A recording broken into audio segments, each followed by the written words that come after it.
Welcome, ladies and gentlemen, to the We Are Wrestling podcast. I'm your host, Viral Viper, aka Viper Freeze, with my co-host, Coronavirus.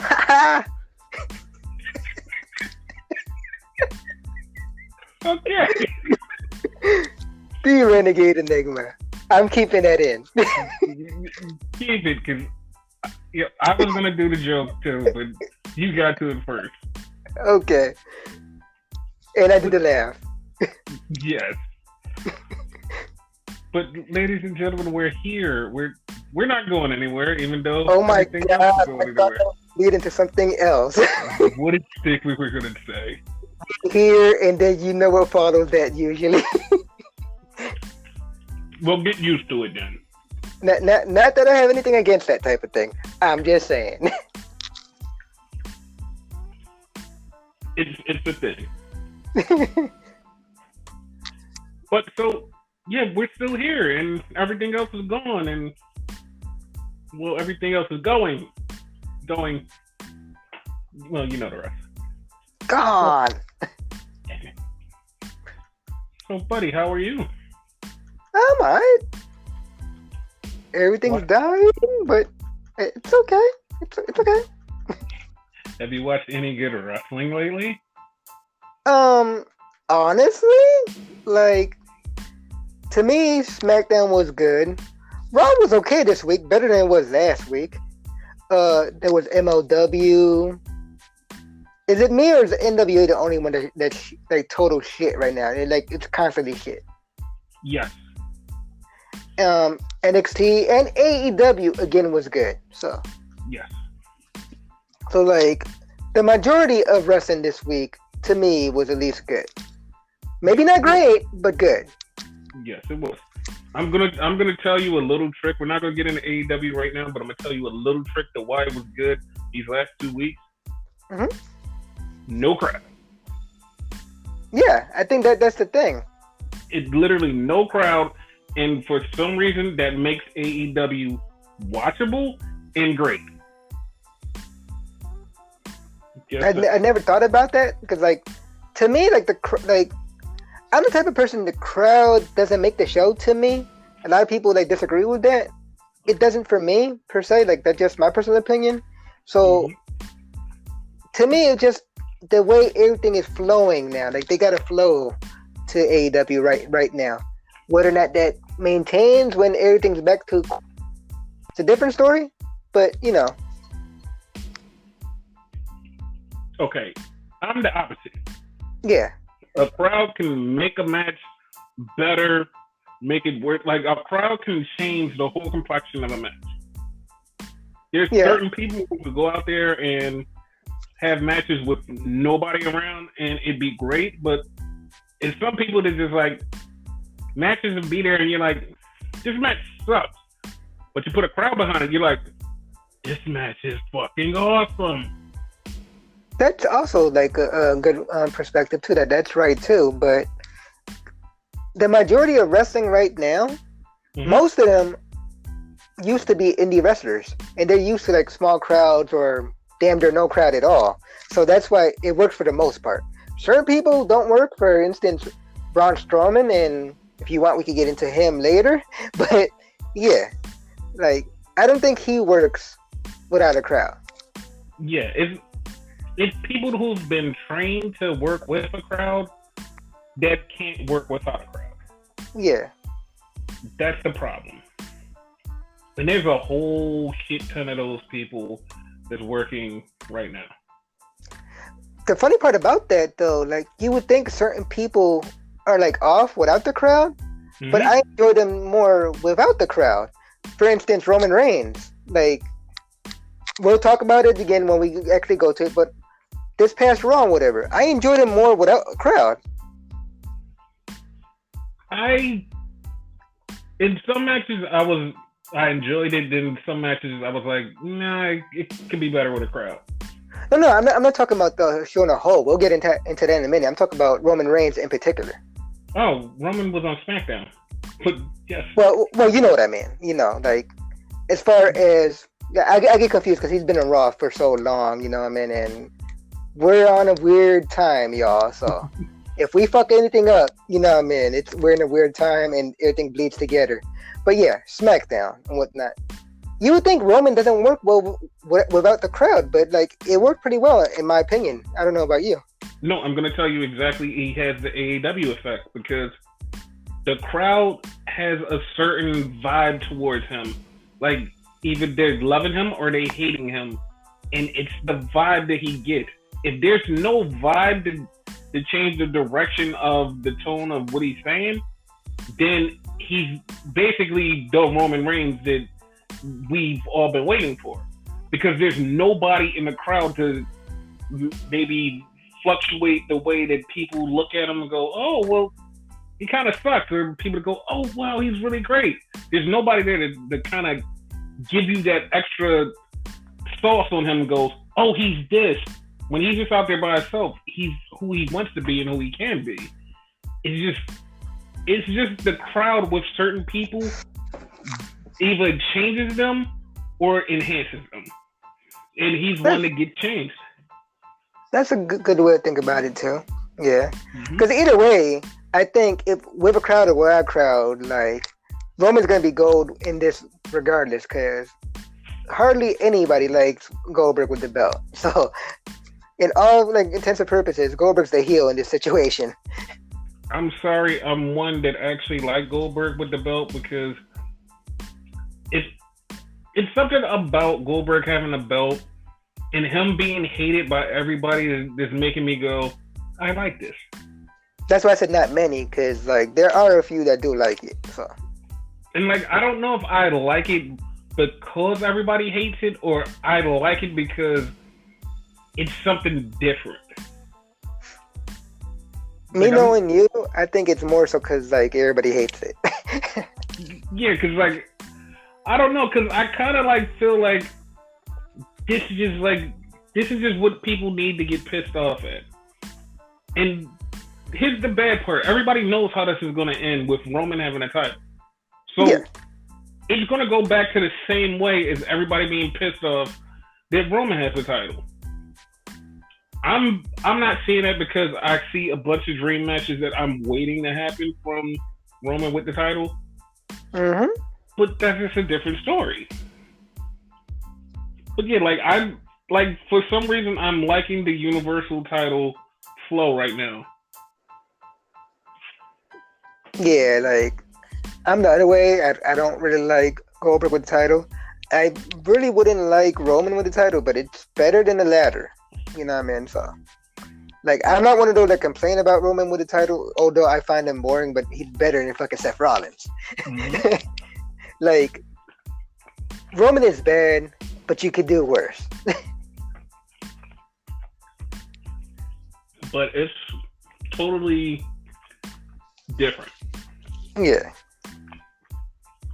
But as for the whole crowd thing, remember fucking Elimination Chamber? I personally thought it was awesome. You agreed. The crowd was dead as shit, though. Yes, the crowd was dead because, like, I think we went over it or 2 weeks ago when the Elimination Chamber was. The Shayna Baszler part. Like, they did it wrong. That's why the crowd died. And it was another match that they put on, and they did something in the match, and the crowd completely just gave the fuck up on the show and said, fuck it. Like, it wasn't a tag elimination chamber, was it? It wasn't a tag elimination chamber, was it? It was because like people kind of gave up after like the Otis thing, and we kind of like everybody kind of figured out, oh, Miz and Morrison are keeping the titles. Like they kind of gave up with like, oh, this is how it's gonna go. Okay, whatever. And they just kind of gave up on it, and then that carried on through like 2 or 3 more matches later, and it was like, we liked most of that stuff. Yeah. So like I don't like that was one time, and it just felt bad because Philly is a hot crowd, and they just like gave up, and it's like the fuck. Like you won't see that in Chicago. Like Chicago just like give the fuck up and like midway through, unless this show is crap, then they'll give up. Yeah, exactly. Unless they do like something totally bullshit, you know what I mean? Yeah. Like I don't like. I agree exactly what you said with the Shayna match and whatever. They did it wrong, but Shayna should have been dominant regardless. Yes. You know, man. Like a lot of people disagreeing with her being dominant. That I don't disagree with. It's more or less, in your perspective, it was the order that they came out in. Exactly. If she was there, it would be perfect. Like her being dominant in the way she was perfect if the order was changed. Yeah. Like if that order was changed and she came out looking dominant after that, I swear everybody would have probably changed their tune. They would have been like, holy shit, she just killed everybody.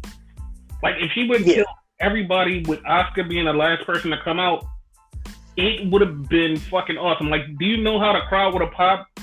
Like, they would have got excited because Liv would have been in there with the Riot Squad and they all would have been fighting and it would have been something, a big moment. This Shayna just shows up and kills everybody and everybody's gone and she's just waiting for Asuka. Like, the whole crowd would have been like, holy shit, she killed 4 people. Like, the fuck? It just would have been like totally awesome. But it was a good show regardless. It just like my point to that though is like the crowd didn't sway my opinion of the show. And I don't think it swayed your opinion of the show either. No. You know, man, that's my whole thing with it. But like it didn't sway my opinion of the show. Yeah. Like sometimes like the crowd could just be dicks sometimes. Yes, and sometimes they can make something totally crappy, totally awesome. Yes. So like it's the crowd situation is weird. You know what I mean? Because like we could sit here and talk about it all day, and we'll both be wrong and we'll both be right at the same time. Basically. So you know what I mean? That's a topic we could talk about all day because me and you discussed that a bunch of times off the podcast and whatnot. Because like another one. Like a particular match, I don't know. I'm not sure if it was the whole show, but the particular match where the fans were total dicks. It was Dolph Ziggler versus Seth Rollins. I want to say it was for the IC title. Yep, and it was an Iron Man match. It was an Iron Man match. Thank you. Like I couldn't think about it in my head, but then like they kept counting, and then like Seth Rollins got pissed off and like counted on Twitter.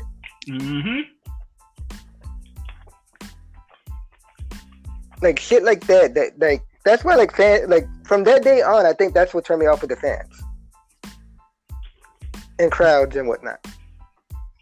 But to be honest, I see why that happened during that match, and it was more WWE's fault than theirs. Oh yeah, it's always WWE's fault. They always wind up doing something fucked up. Because if you remember, it was an Iron Man match. Like, the match was going to go 30 minutes and everybody was bored because it doesn't matter until the last 5 minutes of the Iron Man match. Yeah. So everybody just like, basically was like, oh, fuck, we got to sit here through 30 minutes. Let's entertain ourselves. That was their fault. Because, like, first off, the feud wasn't hot by any means. Like, we had seen them wrestle literally 20 times before that main event. If not more, but yeah. And like the crowd wasn't hot for that. And then you have them sit through a 30-minute match and you don't have to pay attention until the end. Yeah, like of course the crowd would be bored. And once again, Seth Rollins is boring. Exactly. And then we have fucking Dolph Ziggler, which at this point everybody gave up on. So exactly, like it like all those factors like contributed to why the crowd just like gave up on it. Yeah, and that bothered, kind of you know. Yeah, no, it's disrespectful, but it bothered me because I can see all of those factors on why the crowd gave up on them, and was like, because I think if I'm not mistaken, we watched the match and we both were kind of bored because we were like, you know, didn't they just wrestle like on Monday and the Monday before that and the Monday before that? Yeah, we discussed that, yeah. And the funniest thing about it was, right after that match, they wrestled the next night, and it was like, God damn it, just stop. It got so bad. He's like, just stop. I think at one point we actually joined in, because if you don't know what we're talking about, since it was an Iron Man match, every time they would meet like the 10-second mark, you hear the crowd counting like it's a goddamn Royal Rumble. 10, 9, 8, 7, you know, so on and so forth. And then when it reached the 0, like this shit was so, it was funny. Like, in a sense, I found it entertaining because I'm an asshole. Like, I'm the first one to admit that. I don't care. But yeah, like, but I get both sides. But yeah, that rant aside and whatever crowd and whatnot, like, what show do you want to talk about first? Because it's a lot to talk about, I think. Oh, it's definitely a lot. And it's so weird because not a lot of wrestling is happening, so it's a lot to talk about. Yep. Let's start with SmackDown. Okay. It was a couple things on SmackDown that I really liked, and it made me go, yeah, like SmackDown is fucking awesome. Like the whole Otis and Tucker thing, that was fucking awesome. I don't trust Tucker. Oh man, come on. Like don't do that. Tucker's his best friend. Tucker's gonna wind up being like an Eli Drake to you. Yes, he is. But yeah, they had the match against, if I'm not mistaken, it was against Ziggler and Morrison. Yeah. Yes. Yeah, it was against Ziggler and Morrison, and the match was going great. It was a good match until Dolph came out, and it was like, okay, Dolph is fucking with Otis, showing pictures of him and Mandy, and it's like, okay, like he's pissing him off. But then Otis got pissed. Like Otis got fucking pissed.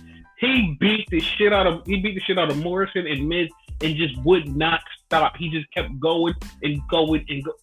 He at one point he speared Miz through the fucking barricade. No. He speared them both. Oh shit, that's right. He did. He speared them both. The fucking barricade. The reason I remember that is because, like, you kept saying, "Oh, this is a boring spot." No. It wasn't a boring spot because it was both of them that time. That's the first time that happened. Yeah, because like I just thought he was gonna get one of them, but he got both of them. Like, yeah. Holy shit, that was fucking awesome. Exactly. I kind of equated to in like level, like, hear me out, because like it is, but it isn't at the same time. I kind of equate him getting angry like that to fucking Luke Gallows, Festus back in the day, when the bell would ring and he would just snap out. I equated to that because like he got that fucking pissed, like nothing could stop him. Like Tucker tried to stop him, and he's like, "No, fuck that, I'm kicking their ass." Dude, like that's like your girlfriend going out with some dude who like he just stole her from your back, and then he flaunts it in your face. Like, of course you're gonna snap and go crazy. Yeah. Like this bullshit. Like, and he just fucking went off.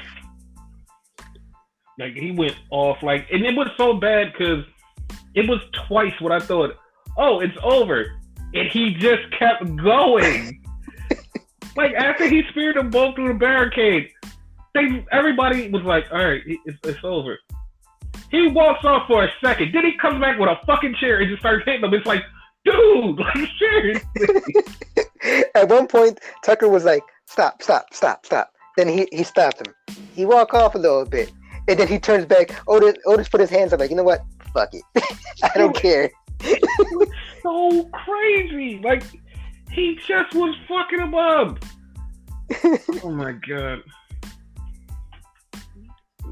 And like that show, like SmackDown, I don't know why SmackDown was so good, but like right before that, before they had the match, it was a return of one of our favorite shows ever, The Dirt Sheet.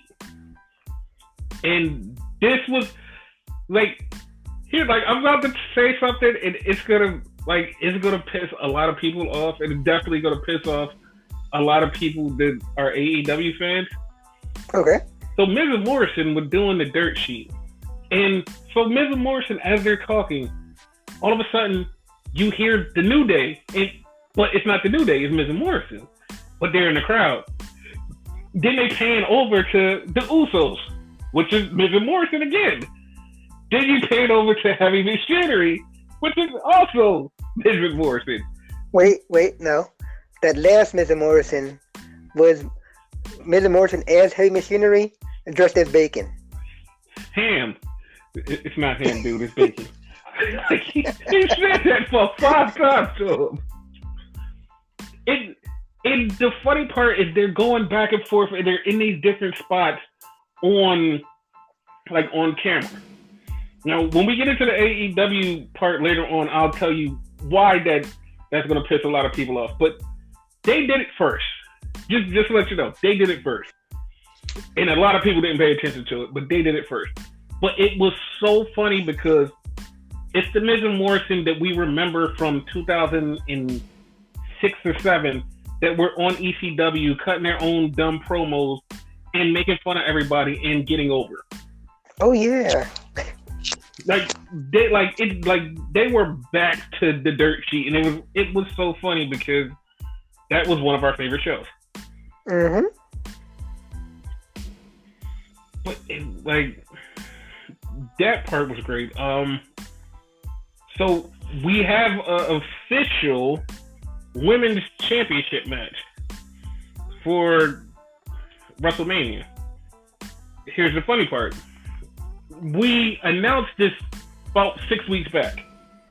So it's official that it's a 6-woman WrestleMania Challenge elimination match. Paige came out and cut a promo. And Bayley and Sasha... On the Titantron, by the way. Yes. They didn't make the job, but on the Titantron. For some odd reason, I think due to the whole situation, she doesn't want to come in. So... Yeah. Because twice, maybe 3 times that they announced her showing up, but this time she showed up in the Titantron. Yeah, it's because of the whole situation. Yeah. So she's cutting a promo, and Bayley and Sasha come out, and they're like, listen, we ain't not doing shit, we're taking off Mania. And they go back and forth and have their little back and forth exchange. So she starts to name off the people that's going to be in this match. Lacey Evans, Tamina, Naomi, Dana Brooke, who's not going to be in the match anymore, but she was. And then she named Sasha. And Bayley got upset and walked the fuck off. And Sasha had a little sly smile.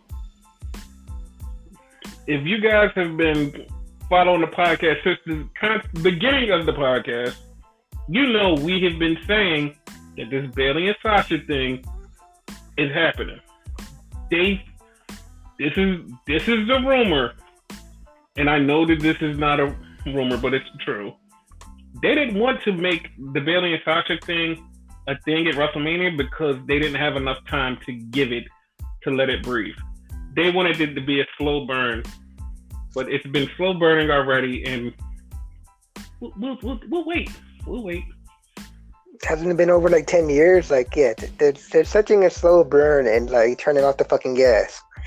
No, this is a slow burn because you can see the fire. Like, you can see the little things it's planted, and you see the fire coming. You see that it's coming, and a lot of people didn't pay attention, but SummerSlam is in Boston. It's Sasha's hometown. Also, SummerSlam is the night, the day before, they had the first ever takeover Brooklyn when they had their first big match. Sasha and Bayley need to have that match at SummerSlam. I know people are like, well, they should have it at WrestleMania. Since WrestleMania isn't going to be a WrestleMania per se, SummerSlam is going to be the biggest event of the summer. And I know for a definite fact, if we're all off punishment by then, we're going to be happy because there's going to be so many fucking people for a first big event in SummerSlam. Oh, hell yeah. My God, we're just it's going to be so fucking crazy because everybody's going to be outside and they're going to be like, yo, SummerSlam's happening. You know how many people, even people that don't even watch the show is going to turn in fuck, wrestling's back. Fuck it. Because that's going to be the equivalent to our WrestleMania right now. Exactly. You know what I mean? Not right now, but the way it's supposed to be. Mm-hmm. Yeah. So fans of that angle, just relax. It's coming.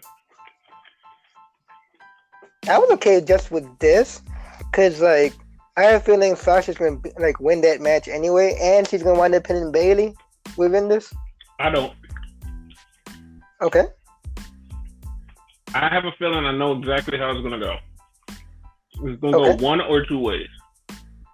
It's gonna come down to Bayley, Sasha, and Naomi or Lacey, one of the two, and it's gonna either happen where Sasha is about to get the win and Bayley steals it from her, or Bayley lets her get eliminated and steals it from Naomi. Okay. Like, both ways, I see Bayley keeping the title. Like, and I have a feeling Sasha's going to be in the last three, and if she's in the last two, like, she's getting pinned by Bayley, which furthers the story of Bayley keep beating her. And now it's a longer story of Bayley keeps beating her, Bayley keeps beating her, Bayley keeps beating her. When SummerSlam rolls around, Sasha has to win. Like, there's no way she couldn't win. Okay. I mean, Bayley could win as long, because like, this is what was going to go on in my mind if Sasha would have beat her, right? Sasha beats her by accident. Like, it's like an accidental pin or whatever. If Bayley does the accidental pin, then fine, because they remain friends for the time being until like right before, like they're still hands, there's still like little things that you see and whatever. But like right before SummerSlam, then pop, you know? Yes. But like they would need to be friends until then. So regardless who beats who, it has to be by accident. Or one causes the other one to get pinned or something by accident. Like, because that's the equivalent of a whole slow burn. It's going to be fun. Yeah. But that happened. And then we had a tag team match. So they're screwing us out of a WrestleMania match that I really wanted. But they're going to give us something in kind of the equivalent of it. And this is also a screw job. So Daniel Bryan and Drew Gulak are a tag team now. And they're beefing with Sammy and his crew. So this week they had a tag team match where Bryan and Gulak beat Cesaro and Nakamura. And after the match, they basically told Sammy, was like, listen, me or Drew want an Intercontinental title match. So Sammy said, well, next week, Cesaro's going to have to face Drew Gulak. If Drew Gulak wins, Drew gets the title match. And, like, I already see where this is going. This is going to go to a 5-way. Like, I know it's going to be a 5-way for the IC title. And if not a 5-way for the IC title, it's going to be Bryan versus Sami Zayn. So, how do you feel about that? Actually, I more see it as maybe like the 5-way, and like I'm fine with that. I don't see it as a one-on-one match, cause like why, like they're kind of building Drew up, Drew Gulak that is, because there's another Drew we have to talk about in a few. But they're building up Drew Gulak, like, and why just squash him right when he's there? You know what I mean? WWE's good for that. Don't get me wrong; it could possibly happen, but in my mind, it wouldn't make sense. This is how I see it playing out. If, like, no matter what the outcome is, I see Drew Gulak walking out with the IC title. Yeah. Like, no matter what the outcome is, like, if it's a 5-way, it's going to be a Drew Gulak. If they just go with Drew and Sammy, it's still Drew Gulak. Like, it's like, no matter how this plays out, I still see Drew winning the title. And if it's Daniel Bryan versus Sami Zayn, he's gonna beat Daniel Bryan for the Intercontinental title. Yeah. So, like, no matter how this turns out, somehow Drew Gulak is coming out with that IC title. Somehow, some way, yeah. Yeah, but I'm a little sad that I'm not getting my Nakamura versus Daniel Bryan. Which, as I say that, they probably scheduled that for Friday on SmackDown. Exactly. So you'll still get it. Because as you said, Drew and Bryan are a tag team right now, and Cesaro and Nakamura are a tag team for some godforsaken reason. So you have one side of the team already facing each other, so obviously you're gonna have the other. That's a given. That normally happens anyway.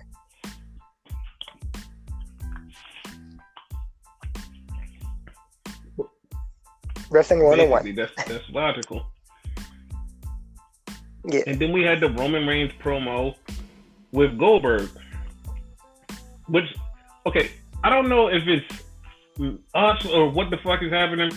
Why does every fucking contract signing in an empty arena turn out weird? Because it's a weird situation right now. The Undertaker AJ Styles one, that turned out weird because he just came out and just threw the fucking table. It was like, oh, okay. So Roman's in the ring and Goldberg comes for the contract signing. First thing Goldberg does is throw the fucking chair out. So Roman throws the chair out. I'm like, what the fuck? Like, what is wrong with you people?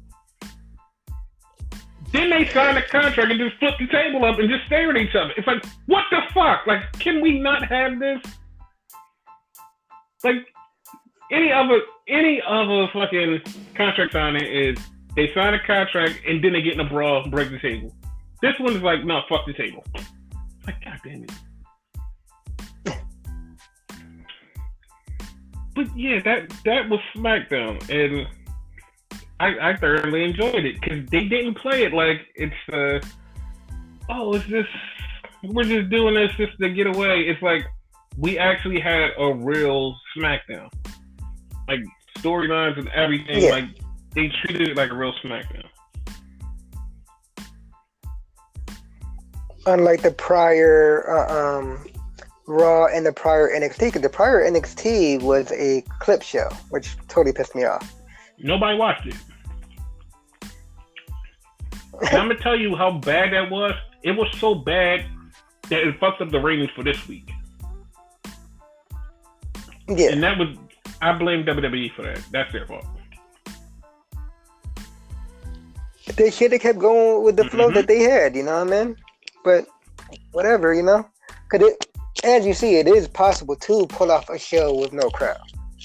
I think that week they got scared because like how hot AEW was that week. You know, they just like, you know what? Yeah, they gave up, and that was dumb. And now the next week nobody tuned in because they're like, oh, they're just gonna do another fucking clip show, and it's bad. But this like, NXT, to be honest, this NXT had like 75 matches and like a lot of cool things happened. But we'll get to that at the end of the show. But like, god damn. No. Yeah, but I'm just saying, like it was awesome. Like I feel bad. I legit feel bad.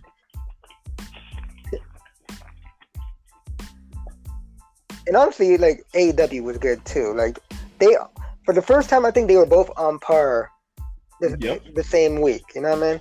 Because sometimes NXT would lag, and then AEW would be good. Sometimes AEW would be good, and you know, vice versa.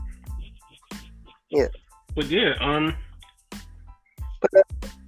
MLW. Raw? So MLW, okay. MLW had an eight man, which was Killer Cross, Divine Erics, Davey Boy Smith Jr. versus Filthy Tom Lawler, Eric Stevens, some shooter guy, and the yoga instructor. Yeah, no, they called him Tom's yoga. I think they called him his martial arts yoga instructor. They kept referring to him as that during a match, and it was bothering me. Like, why is this? Yeah, you talking about the guy with the hair? You know who he is? Like, he went by another name for a minute, and when I tell you who he is, you're gonna be like, "What the fuck?" Remember Rip Von Erich? Oh shit, that's Rip Von Erich.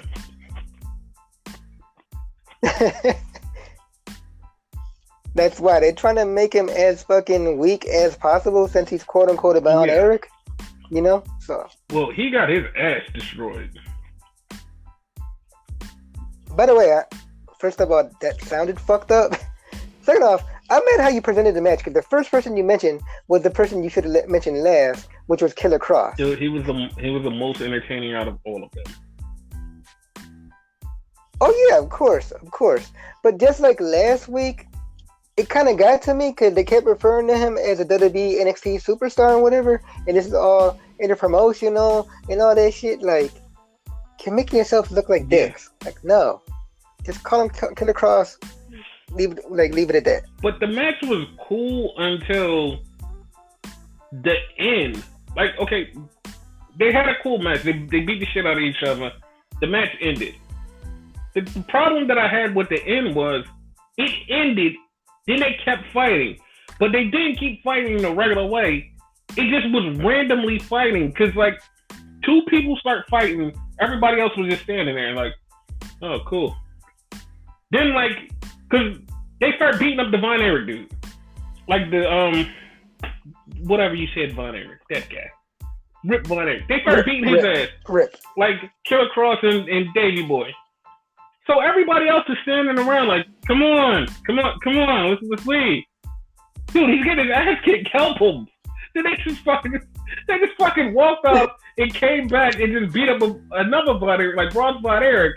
And then it's like, well, why didn't you just do that 5 minutes ago? And then as soon as they hit Ross Von Erich with like a chair, they stopped and everybody just like walked off different directions. It's like, what the fuck was that ending? It was weird. Like, everything about that was fucking weird. Like, what the fuck?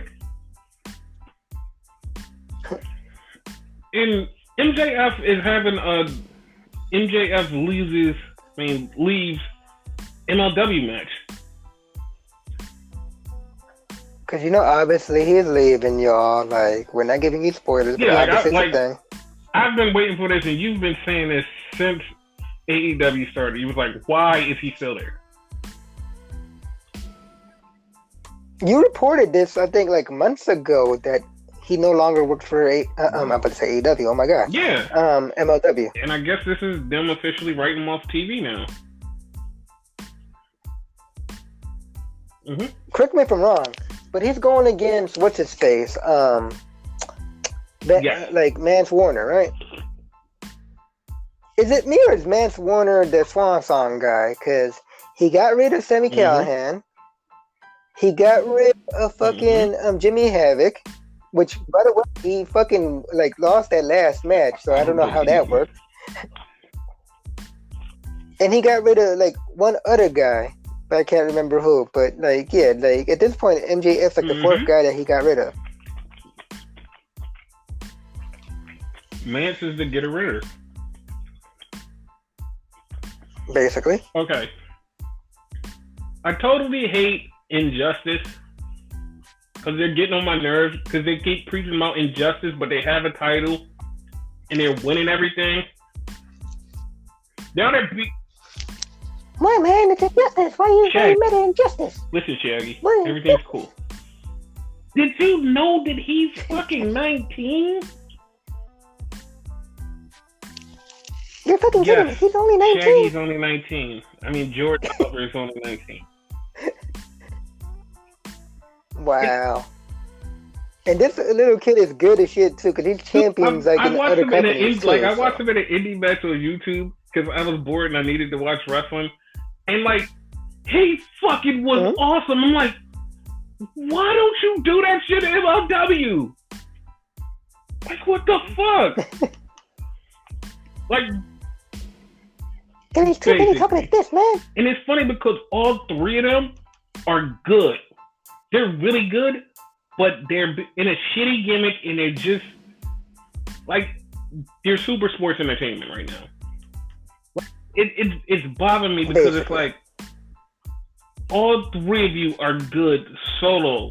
Why can't y'all do that in a group? Like, this group is like, if you guys wrestle like you really wrestle, I would be like, all right, I kind of forgive the injustice thing, but it only happens in like if you're wrestling luchadors. Like, when they're wrestling regular people, it's like, why are y'all not trying? And then y'all wind up cheating when you're wrestling regular people. When you wrestle the luchadors, it's like, holy shit, y'all won by like a real win? y'all wrestle other people. It's like, oh, we're gonna fucking cheat. We can't beat these guys. And now it's down to Pillman and Myron Reed for the title, and we all know how it's going to end. It's going to be Pillman wins, but that whole match is going to have those three fuckers fucking around trying to cheat him, and then it doesn't work. And you know, once Pillman wins, next year, he's going to be the 2021 Rookie of the Year. That would be awesome. He always wins.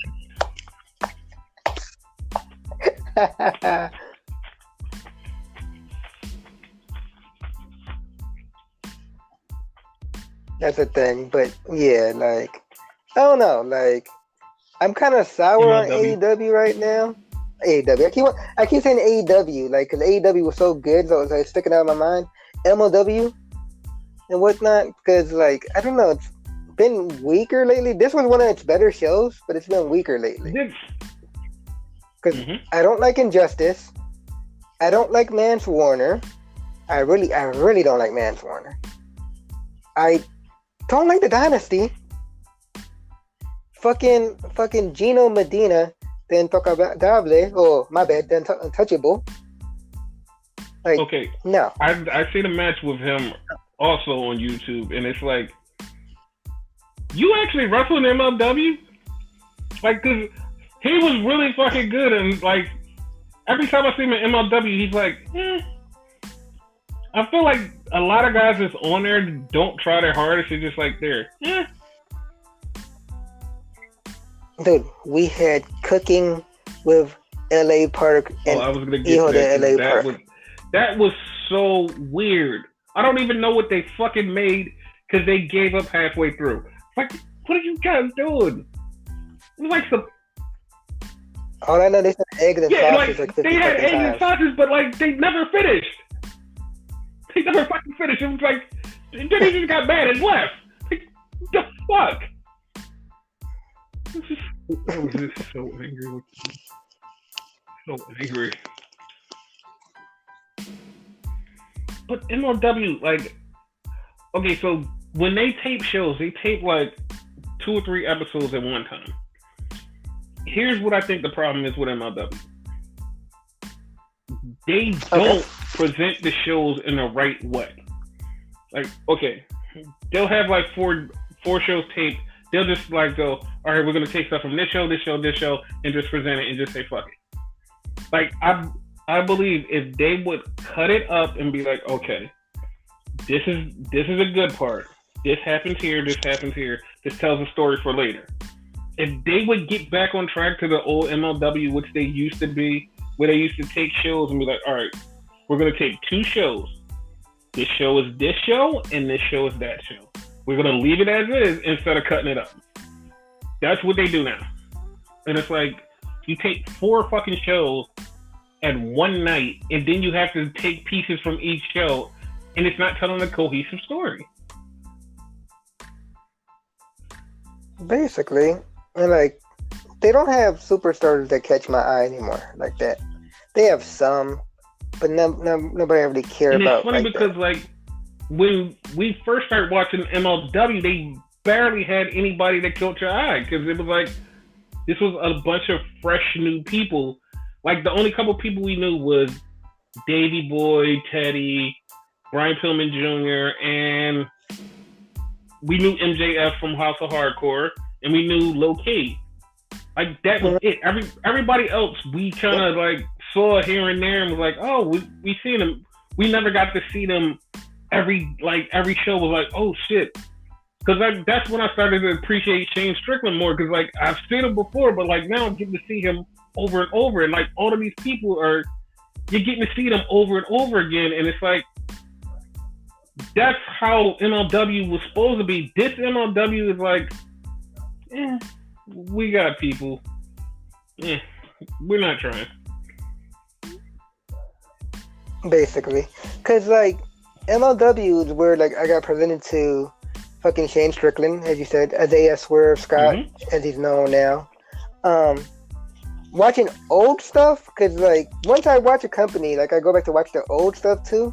I watched the tag team match. I forget who the opponents were, but I know it was a tag team of Jimmy Havoc and Darby Allin. I got introduced to Darby Allin through MLW.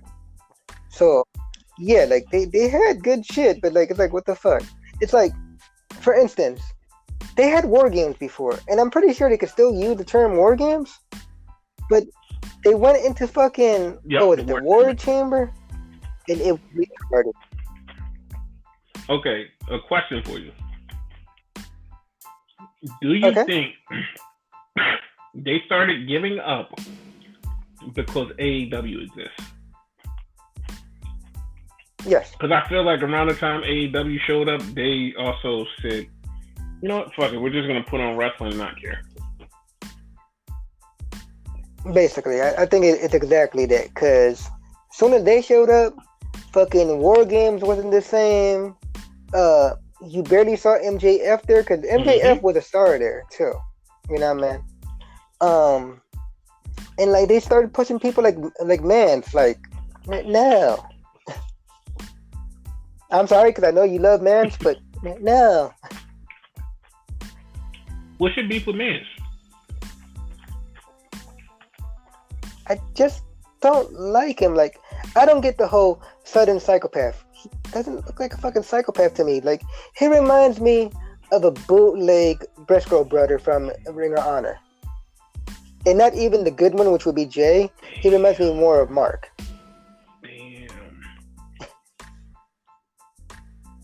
And like I'll checkmate that, right? He's a retarded Mark. You use the R word. And I don't care. And Mark's already retarded as it is. So imagine a more retarded Mark. Stop using the R word.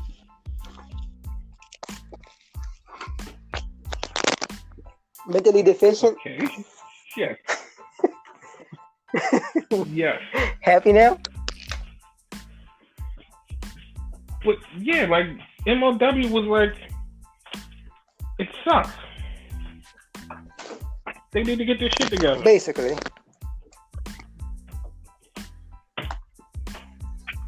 Which, at this point, with the way wrestling works nowadays, it's do or die. Like, they either get better or they die. Here's the fucked up thing about it, right? We're in such a fucking wrestling recession. They could be fucking great in killing things. All they have to do is put on a good show. Okay. Like, if you don't put on a good show, then what the fuck? What are you here for? Like, just get your shit together, MLW. Yep. Because I don't like. Okay. I don't mind he's a heel, right? But I don't like their way they're making Tom Lawler. I'm about to call him Holler. Tom Lawler a heel. Mm-hmm. He was good as a heel originally, but this whole, like, I don't know, like, I feel like the character doesn't. I don't even know why he's mad. Like, that's the bad part. I don't know why he's mad. Yeah, exactly. Like, what the hell? It makes no sense. None. But yeah, that was MLW. Monday Night Raw. Okay. So Monday Night Raw was okay, except for the old school match that they showed, but it was. Yeah, because for some odd reason, Raw is treated differently. Like, Vince doesn't want that to be like a show like SmackDown or NXT where they're the same exact thing, just minus the crowd.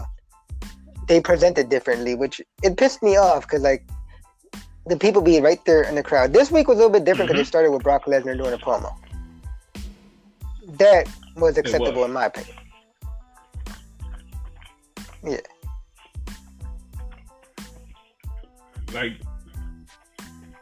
Brock cut a promo. Well, not Brock. Paul cut a promo. You know, when we say Brock cut a promo, 9 out of 10 is Paul Heyman to cut that promo because basically Brock can't talk for shit. Paul cut the promo, and then they went into the 2015 Royal Rumble match where it was John Cena, Seth Rollins, and Roman Reigns. it was a good match, but like basically all they were trying to do was talk about how dominant Roman Reigns was, and I was like, I don't really give a shit. I mean, not Roman Reigns. I meant to say Brock Lesnar. Like, I don't. Yeah. Yeah. Like, I don't care because I already know how dominant Brock is, and we're getting to the match, so it's like you could have just cut a promo and did like 10 minutes of random wrestling, which they kind of did.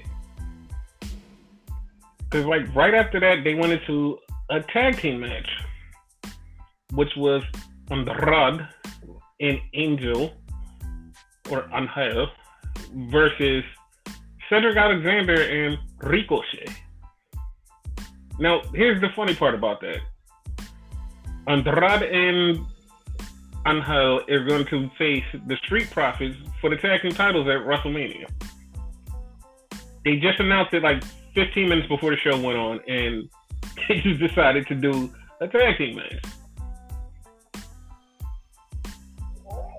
Totally random if you ask me, but I'm okay with it. That match, if you watch the match, it was so good, but it had 3 commercial breaks in it. And if you know, like, a commercial break is like 2-3 minutes, that means the match had to be like 20 minutes alone. And yeah, Angel Garza and Andrade won. Of course they had to. But before the match was over, the Street Profits came out and was on commentary cutting a promo and just like fucking with them. So I don't know what Zelina's crew left. Double A left. Double A. And then the Street Profits came out for their match. And they had a match against Shane Thorne and something Vink? Roger Vink? Something Vink. Whatever his name is. No, he's dead. Tom Zink. Something Zink. Some new Australian guy that they got him teaming up with. And it was like, they had a good match. Also, I called him TM61 V2. And they had this match, and they also like went about another 20-30 minutes. And it's like, well, goddamn, like, how many of these matches are we gonna have?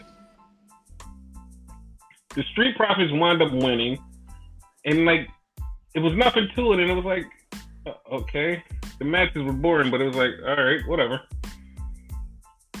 So then they went on to have a match with Aleister Black, who has a match with Bobby Lashley at WrestleMania for no goddamn reason again, which was also announced 5 minutes before the show. So he wrestled some guy that he wrestled on Main Event. If you saw Main Event this week, he wrestled some dude. It was the same dude he wrestled. They almost had the same exact match on Monday Night Raw, and he was a jobber, by the way. And it was like, sure, that match wasn't taped for both. Like they just had like his put hair that match out there. in the Main Event, and he had braids on Raw. Like, that's how I knew it was totally different. Okay. And also, he had on different color gear. And like when I watched the Main Event one, I was like, wait a minute, that's the same dude. He just had his hair out. And Aleister Black beat him in like 20 seconds. Yeah. Not even. It was all over. Then AJ Styles came out and cut a promo, and it was a challenge to Undertaker to change the main of their match at WrestleMania to a Boneyard match. Can someone tell me what the hell the Boneyard match is? It's a graveyard match. Anybody? It's a graveyard match, but because of what's going on, they didn't want to say graveyard match, so we said Boneyard match. Whatever. People die anyway. Fuck it. Okay. Graveyard. He cut the promo on Undertaker. He keeps talking about Money Michelle. If she doesn't get in this somehow, then I'm gonna be pissed. Right? How would you feel? Mm-hmm. Total sports entertainment shit, right? Not anything, but total sports entertainment shit. All of a sudden, she has powers like I would be okay with it. Like, she makes lightning come out of nowhere and scares the shit out of AJ. Some shit like that. Like, I would be okay with it. You know?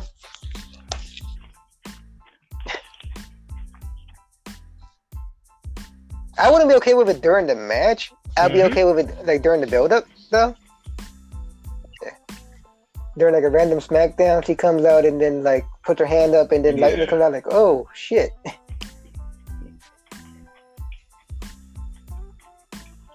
But something else happened. I don't remember exactly what that something else was. What was that something else? Oh, yes. Coronavirus? I don't know. But at the end, Randy Orton cut this hell of a promo on Edge, basically saying he's going to kill Edge and end him. But he really, like, the promo was like so cool that I was like, yo, I actually want to see this match. And it was so funny that even Drew McIntyre got on Twitter and was like, yo, Edge and Randy Orton should main event WrestleMania. Not me, they should.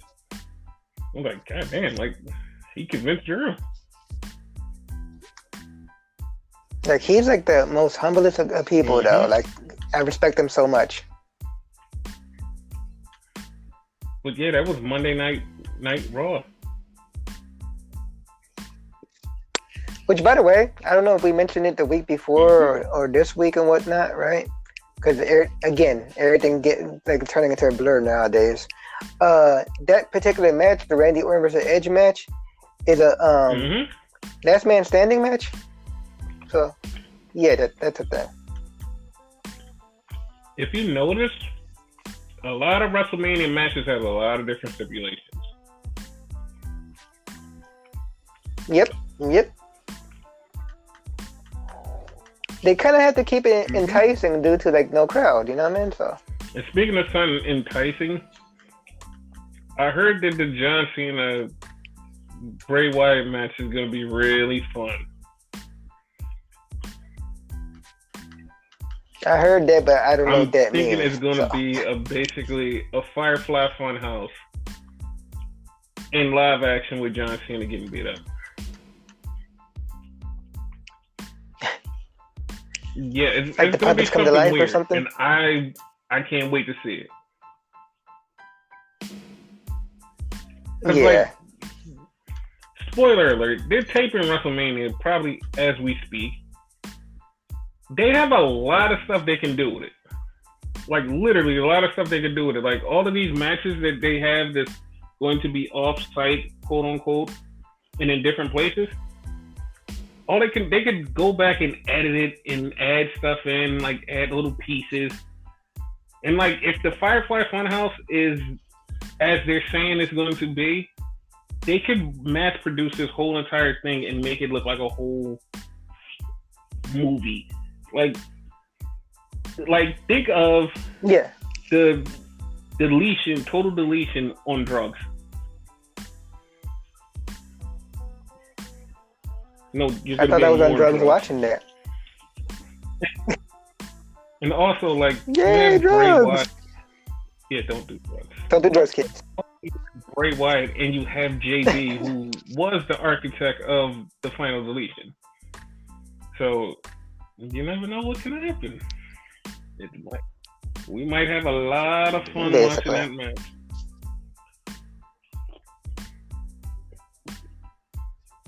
And this may or may not be John Cena's final match. So, you know what I mean? He might have some like good input to that and shit he's too. Been on you know what I mean? Now, so he loves a good scene. Yeah. That's us being serious, by the way, y'all. Like, we're not Cena haters, we're not. per se. We've been through that when we hated Cena, and then we started to love him recently. Yeah, because we we were there for the whole entire John Cena run. So we have a right to hate him. Basically.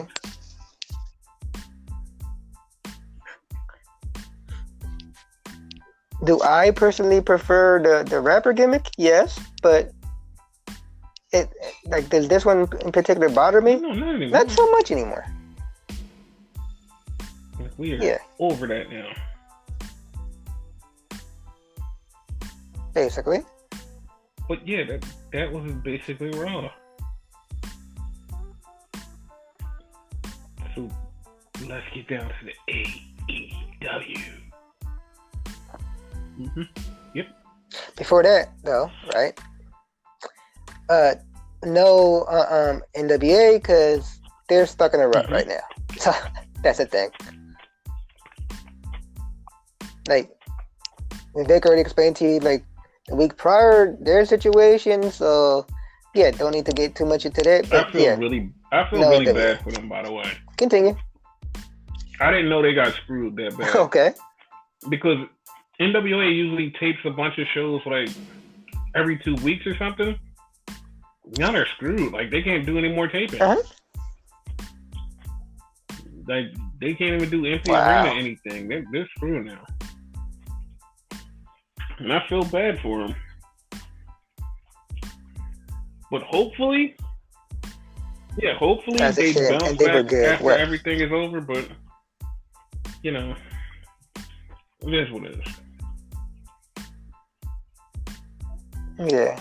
Before you get started with fucking went to MLW and whatnot, right? I mean AEW. See, the time I want to say AEW, I say MLW. See.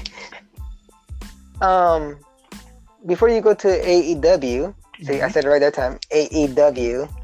Kind of want to bring up a little bit of Impact because we don't really talk about Impact like that. Whatever. Like it's weird.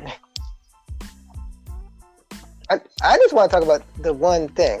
So, okay, apparently they brought back Suicide, which is, for those of you that don't know, is a video game character and whatnot that they brought to life and whatever, and he's been like a mainstay in the fucking X division division for like the longest and whatnot. And they changed who's behind the mask from. It's been people from Frankie Kazarian to Daniels. It was TJP at one point, and TJP is the most important one right now. Because, okay, first of all, fucking Suicide came back to feud with Moose, of all people. I don't get it, but whatever, right? But then, now, Suicide, who again used to be TJP, is teaming up with Manic, which is also TJP. And all three of them wrestle in fucking Impact Wrestling, and yeah, that's the thing. I like it. I like it, but it's like hella fucking weird. What would make it weirder is if TJ Page was in it. Yeah, which I wouldn't doubt he wouldn't be. Because you brought up something the other day and whatever. Well, I think it was yesterday. I told you all this, right? Because okay, it's gonna be Manic and Suicide versus Chase, Steven, and I want to say Kid Cash. Because this is their whole thing. They're bringing back fucking TNA for a while because they used to be TNA. So this is like, I believe this is like one of their one night only type of things. So okay, history lesson, right? So the character Suicide was a thing for the longest and whatnot, switching characters, as I said. Hulk Hogan and Eric Bischoff took over the company for a while, and they got the character, and they renamed it Manic. Somehow, they unmasked him, and it was TJP. So he was wrestling under TJP and Manic at the same time, kind of gave him like a split personality type thing. Manic Depressant, that's where that whole thing came from. TJP left the company, went to WWE, Cruiserweight division, whatever. They still kept the character of Manic and whatnot, right? Before that, though, right? Hulk Hogan and them left the company and whatever. They had this weird gimmick with James Storm that he started a cult. right? And fucking, Suicide's whole gimmick, he wears like a blue outfit with a red skull over it and whatever. Red and blue outfit with a skull on it. They changed the suit when he joined forces with James Storm, which had a weird cult. Which, that's how we get the current Manic. Like his hair is out and whatever. He kind of looks like a luchador. He was teaming up with, if I'm not mistaken, the Great Sonata. Sonata in New Japan right now. Yeah. Yeah. So, that's how we got that version of Manic. But then that version of Manic is teaming up with the old version of Suicide. It is so weird. Like, I probably explained it like all convoluted and wrong. Hopefully you got it, and hopefully the people listening got it. If not, look for like the history of fucking teenage suicide on fucking YouTube.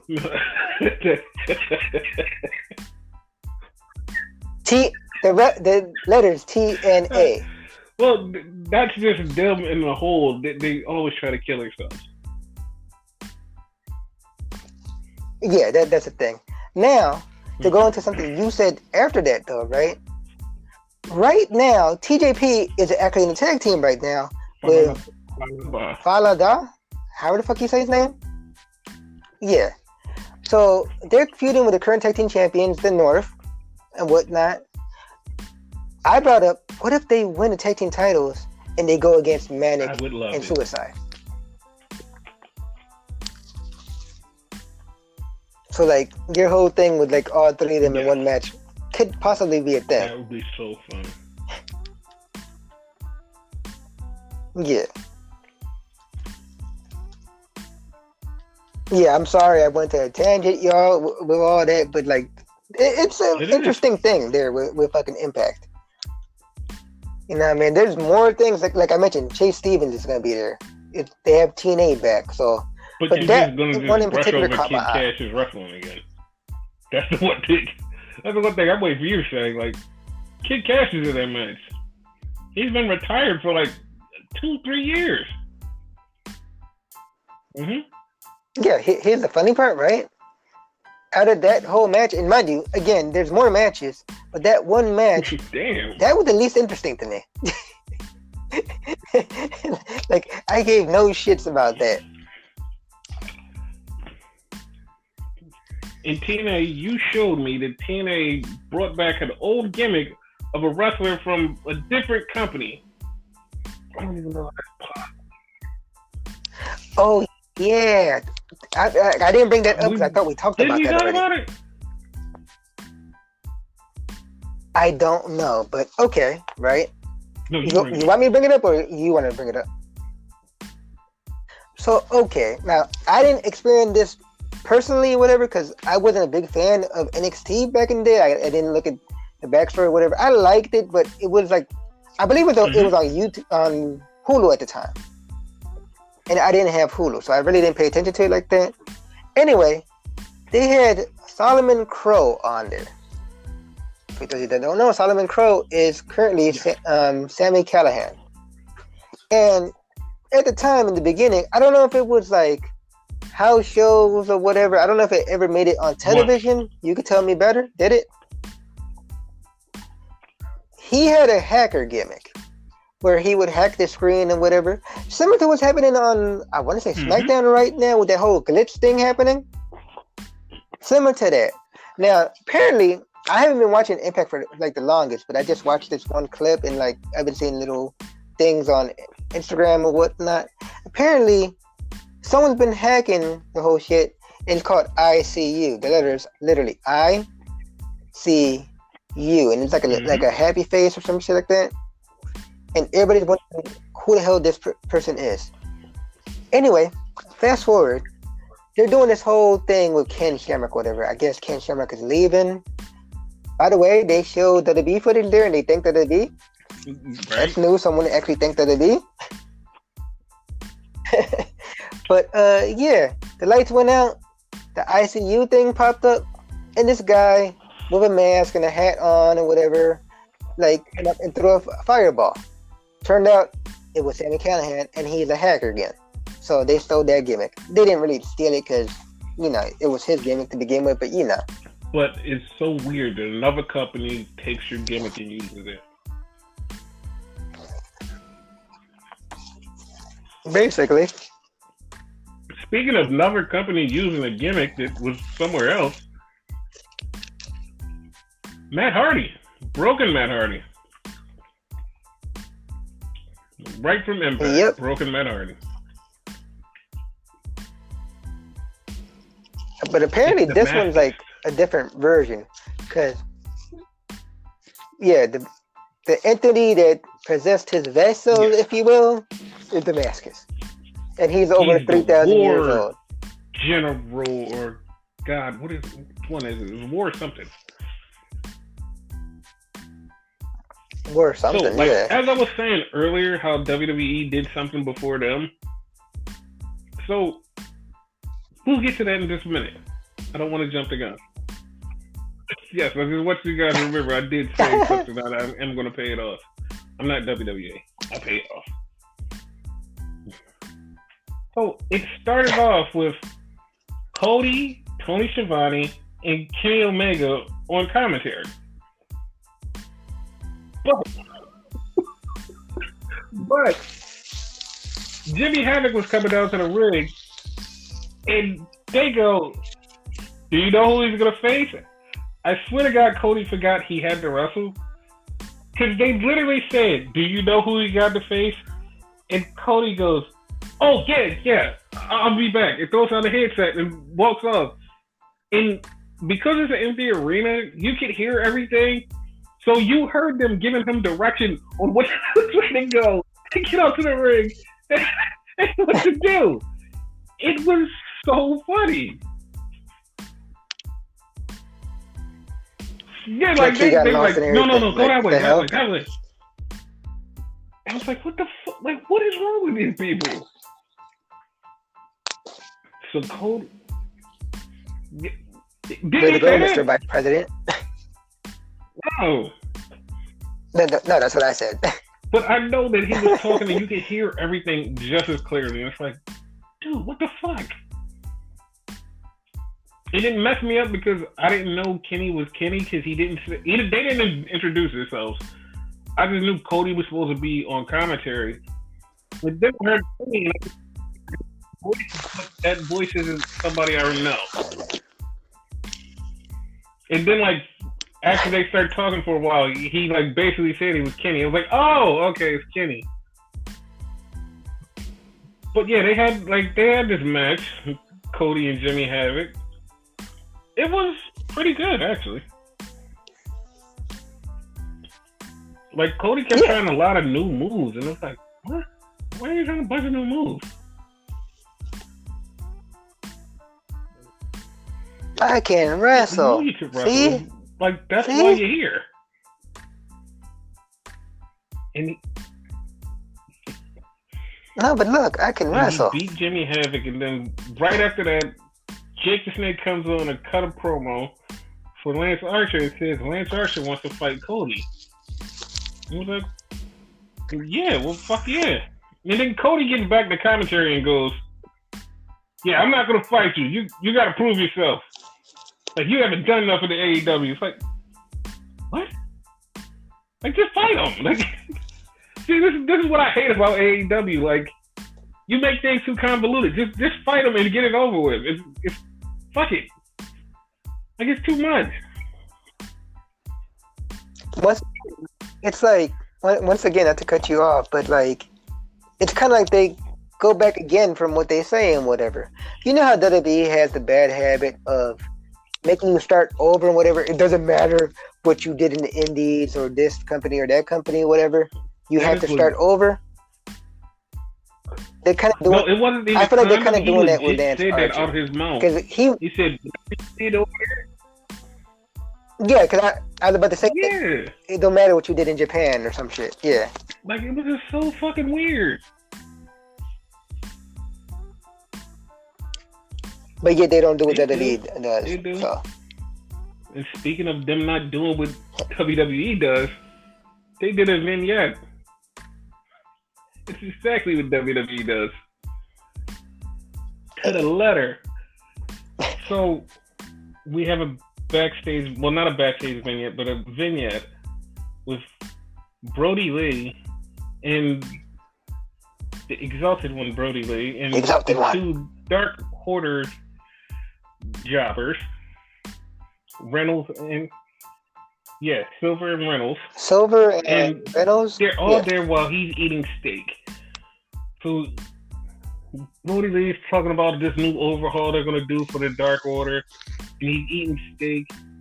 And the one guy goes to touch his food, touch his own food, and he goes, "Get out!" He's like, "Nobody eats until after I eat." So at that moment in time, if you're like a pro wrestling person that's like deep into pro wrestling knowledge, you know that's one of Vince McMahon's traits. Like, nobody eats until he eats. Like, that's weird. That is so weird. Oh no, but the second part to that was even weirder. But continue, cause the first one to me wasn't so much a Vince thing, cause like I haven't heard that per se. The second one, like, I've heard. Right after that, like, he sits back, Brody Lee sits back down, finished eating, and the dude sneezes. And he goes, "Did you seriously do that? Get out! Get out right now!" And if you heard the whatever it is, rumor about Vince, he hates people that sneezes. And like, you're not a man if you don't. If like, as soon as that happened, no, fuck that. I turned to him, he was like, "Dude, he's Vince McMahon." And he was like, "What?" They're like, "Yeah, this is a Vince McMahon thing." And he looked at it and was like, "Oh my God, it is." Mind you, Brody Lee had a fucking suit on. Yes. That's exactly something Vince would wear. Like, I didn't want, I watched it after the fact and whatever, because this time, like, normally I watch one show all the way through and then watch the other one the next day. This one I changed the channels or whatever, so I missed that segment and whatnot. I missed the whole segment, but I seen the suit. So just by seeing the suit, he was Vince. But yeah, like, they don't take shots like WWE. That was totally a WWE move. And I heard that Vince is actually pissed. Like, do you think he has the right to be pissed? Yeah.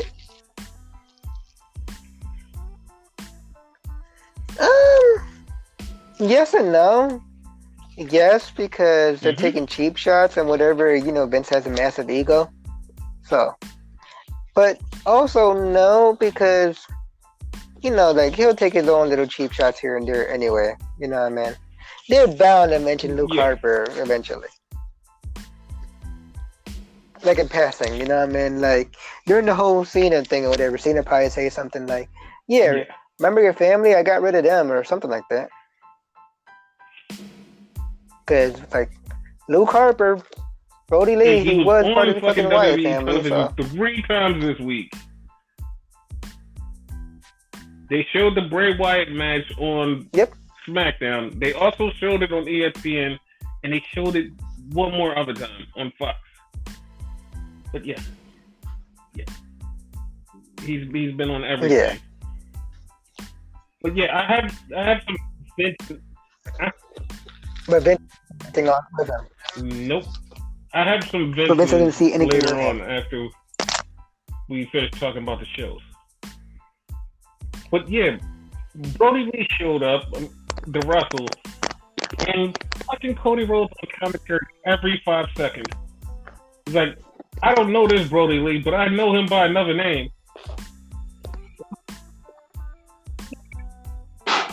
The fans know him by another name. It's like, you might know him by another name. Like, we I get know it. him We by another understand. name. But he said it so much. Yeah, like, why? My count was like 6. Brody Lee beat up QT Marshall.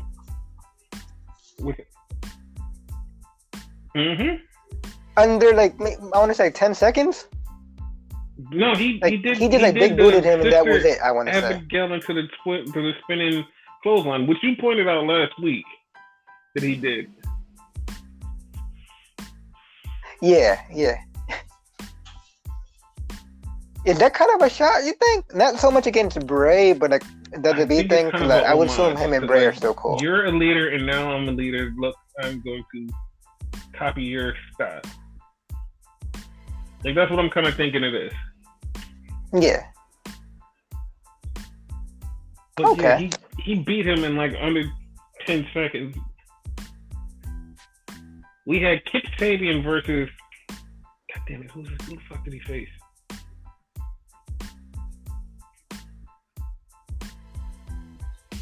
It wasn't fucking. It was Chico Storm. Boom Boom and whatever, because like they're. Yeah, I think it was Chico Storm. Was it Chico Storm? It was kind of Chico. Oh, okay. It might have been. Chico Adams? Chico Storm, Chico Adams, Chico somebody. I know for sure. Like I seen someone named Chico Adams, so it might be him. And then, like, after the match, like I don't understand. Why do you keep fucking with people after the match? You're gonna get the shit beat out of you. Like, it was Colt Cabana, and who the hell did he mess with this week?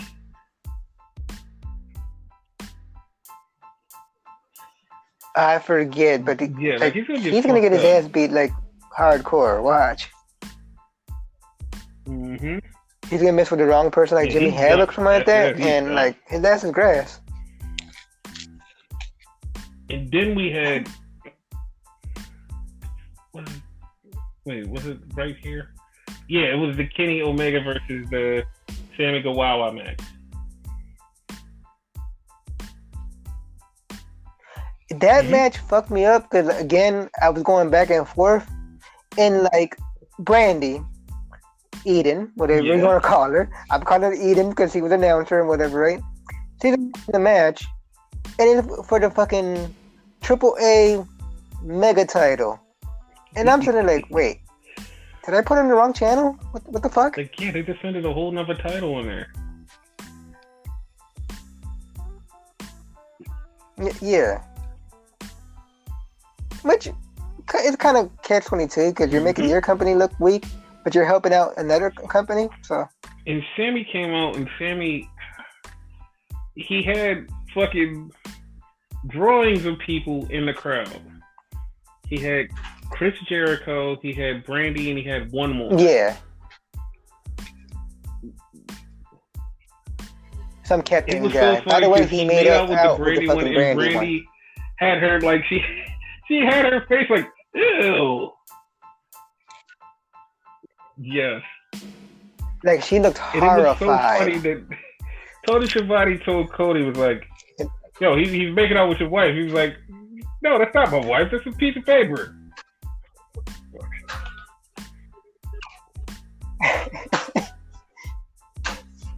Like he legit tongued a piece of paper. Like seriously. But they had a hell of a match, though. Yeah. Like they fucking killed it. That shit was awesome. And Kenny Omega won, of course. And then we had Jake Hager versus somebody. Oh, that's right. The Kip Sabian. The Kip Sabian fought somebody else. Yeah. The Chico guy fought against Jake Hager. I totally forgot. I don't know how I forgot Darby There Allin. You go. It was because Darby Allin pinned him so quick that it just like made me forget. Cause I just remember the after part when Kip Sabian was fucking with people. Cause pretty much every match seemed long, and that particular match seemed like short. Yeah, it was like other than the Exalted match, because that but one. They did mention something about Darby Allin that like a lot of people, myself included, did not think of until they said it. So Cody said that Darby Allin was a young Sting. Okay. Like he was a young version of Sting, like with all the popularity and like the charisma. Yeah. And then JR on since Twitter he pointed out, was I see it too. also in Jeff Hardy. And I was like, oh, of course Jeff Hardy. Yeah. Yeah. More so Jeff Hardy than Sting, but I see the Sting. Yeah. But it's funny because I made a joke to you and whatever, right? Like, okay, because like Sting would have the little stingers, and Darby would have the little Darbies. Mm-hmm. The little Darbers and whatever, right? Fucking Cody. Apparently you didn't hear it because I made the joke and whatever. Cody actually said that he had the little Darbies. But yeah, that was that match.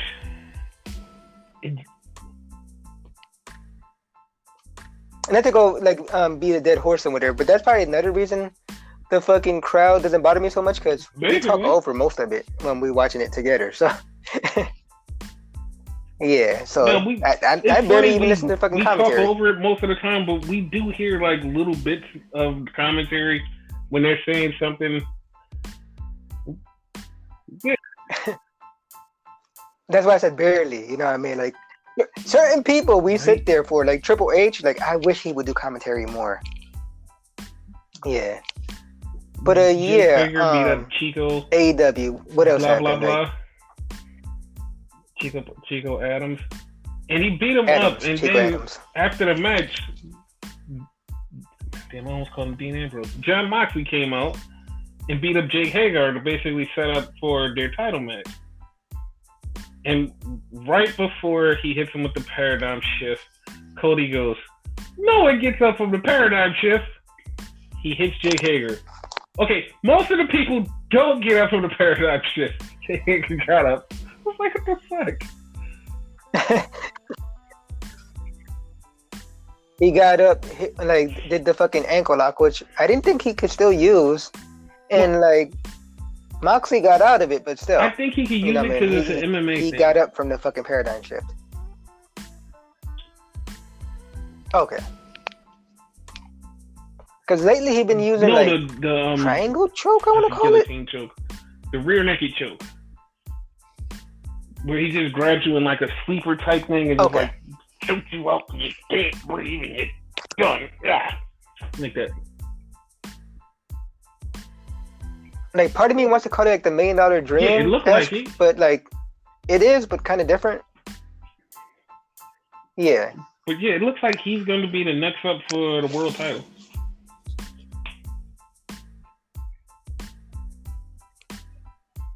I'm alright with it, I guess. Like that would be a challenge for fucking Moxley. So. And then we had the ending segment that was cool and awesome and weird at the same time. It like the thing about it was, it made so much sense and it was so much better with no crowd.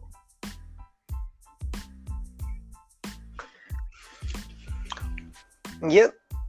I don't think they could have pulled it off the way they pulled it off with a crowd. Cause like, okay, yeah, Chris Jericho comes out. You know he still has his bandana. The former Le Champion. Yeah, that's why I brought it up because he's the former. Like he came Le out, Champion. He starts cutting his promo and he's talking about Matt Hardy, and he calls Matt Hardy out, and then Vanguard 1 comes out. Yeah. And Chris Jericho. The drone, for those of you that don't know. Promo on Vanguard 1. And it's like, dude, what the fuck? He said, I don't agree with your political views on Twitter. It's like, dude, what the fuck does Vanguard 1 say? Yo, I don't like you. You're a piece of shit. But you should join the inner circle and whatnot. You would have money. We'll put bubbly down your tank and whatnot.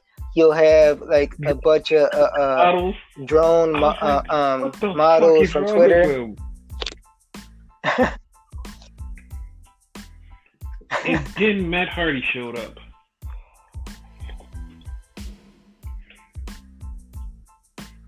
And then disappeared. Then came back. got closer, disappeared, Yes. came back, got closer. And like I said kept teleporting. earlier, when Miz and Morrison did the dirt sheet, how they were teleporting to different people in the crowd that wasn't there, that's what Matt Hardy did. It like Yeah. I did like Kenny Omega on fucking commentary at this point though, because he said that he was using psycho power. Yeah. Again, no, that's a Street Fighter thing. That. And Bison. Yeah. I actually had a brain fart with that because I'm like, doesn't Bison teleport? Oh yeah, he does. Like that part was really cool. And then he got in the ring, and him and Jericho started going back and forth. And he brought back the song that I didn't think was his. Like Matt Hardy brought back the Fade Away into Obsolete song, which I thought was Jeff Hardy's song. It is, but apparently you have to sing it a certain way. So, because he said, him and the Inner Circle will fade away and classify themselves as obsolete. The funny part, I actually pointed at you and we're in two different places. But they had like a great back and forth where he was like, join the Inner Circle. He said, are you Inner Circle or Elite? Delete! Inner Circle or Elite? Inner Circle or Elite? Elite! Delete! Delete! Delete! Delete! Delete! Delete! Yeah, and then it kept going like that, like a fucking Daffy Duck Bugs Bunny thing. But apparently, like, Matt Hardy owes the Bucks of Youth, the Young Bucks, a favor. So basically, which is weird because that means if they cleanse the vessel, this is a whole different entity we're dealing with. Because the other one was Zenith. Zexo or some Zenith. shit. Yeah. What was it? Zenith, yeah. I know it began with a Z. And this one is Damascus. So it's a whole different entity. So Wait, why? like that to me, continuity is kind of off. Because it was Zenith all along, so they had nothing to do with Zenith. You know what I mean? I mean, they had to do with Zenith. They had nothing to do with Damascus, rather. Apparently, the body that he inhabited owes a favor for bringing him out. Yes. Yes. Okay, so it's the body, not the entity. Okay. Got you. See, we're trying to make this make sense, as weird that it is.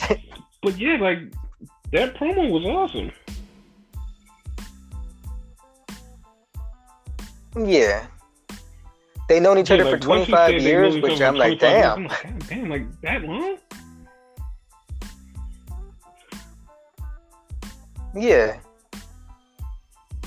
I kind of felt bad because Jericho was like, no, Matt Hardy was like, he reinvented himself or something like that. And Jericho was like, no. You don't reinvent yourself. Like, I reinvent myself. I reinvented Jake Hagar.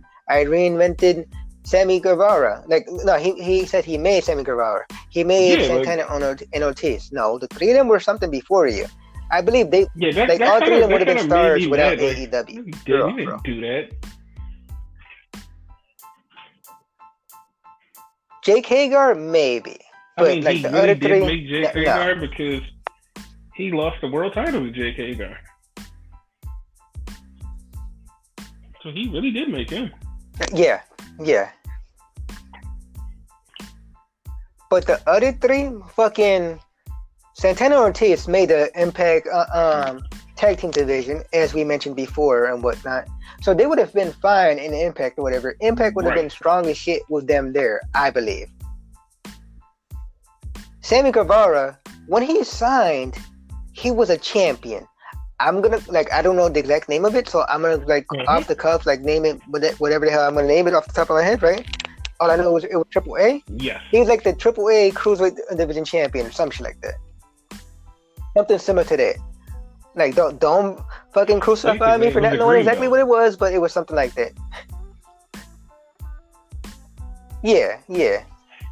But he would have been fine. He's been champion all over the place, like different like titles and shit. So they didn't necessarily need AEW. It just they gave him more of a platform and made him more mainstream. More Guevara than Ortiz and Santana, because again, they would have been fine with Impact. He said that he made John Moxley. No, the Shield basically did that because the Shield was basically household name by that point.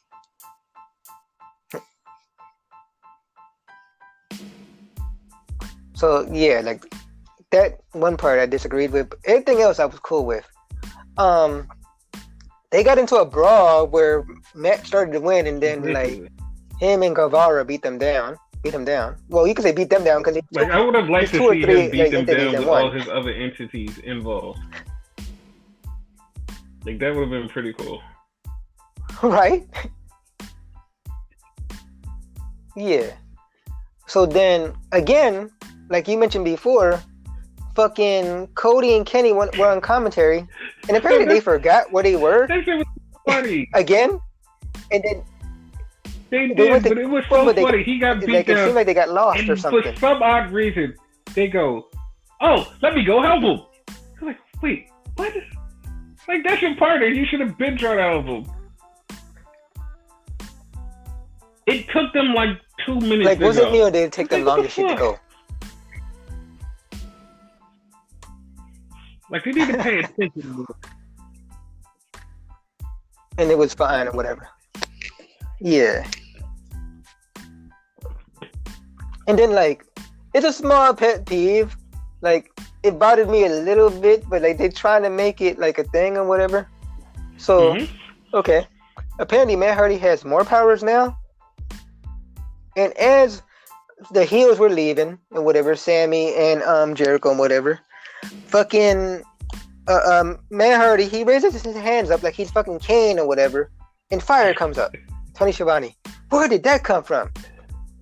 That box right there. You don't see the fucking pyro box? It's like, I see it clearly. It's right there.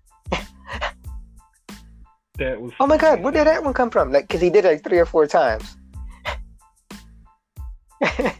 Like, it was funny, but like I felt like that promo with fucking John Cena and fucking CM Punk, whatever. You can't see me. Yes, I can.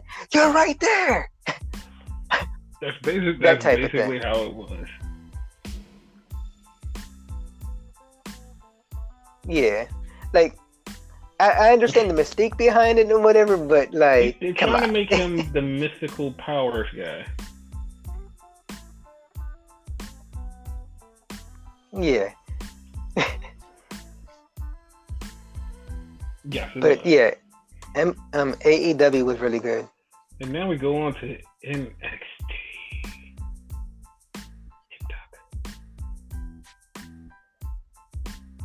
Which, by the way, before we start, I have to apologize for last week and whatnot, right? Again, everything being into such a blur and whatever, right? I swear to everything I love that they actually had a fucking empty arena thing the week prior. Because last week, they had a fucking, like, clip show, as we mentioned. Me and you got in an argument on the fucking podcast, because I swore it was an empty arena, but it wasn't. So, like, I apologize. Like, I'm putting that out there. I accept your apology. So I was wrong. Not we the people, but them the people. Okay. Oh, God damn it. No. We the people. How would you feel to bring that back? I'm surprised they didn't try to revive it. Right? But yeah, NXT was... Yo, it was so good, and like... They literally had 3 matches in under 30 minutes, and it was so weird. And it wasn't weird because they had 3 matches in 30 minutes. The thing was...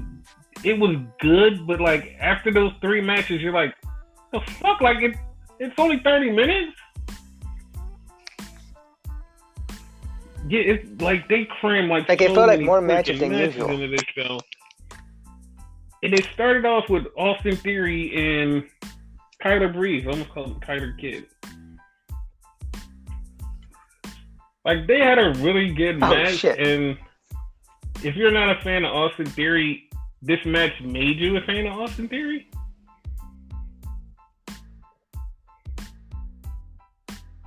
And if you're not gonna watch this match, when you actually watch a match of his, you will be. He was fucking killing it in this match. Him and Breeze was going at it, and he beat the shit out of Breeze. Like, he fucked Breeze up. I was surprised Breeze even got up after that. Like, he beat him down so bad, he picked up Breeze's phone and started doing commentary. Was like, your grandkids is gonna remember this moment. It's like, dude, what the fuck? And then he tried to put him away with his finisher while he had the phone live streaming it. That was his downfall. Because like soon as he did that, like Breeze reversed it and then hit him with his finisher. Yes. I was like, God damn it. The beauty shot. But yeah, that was the first match.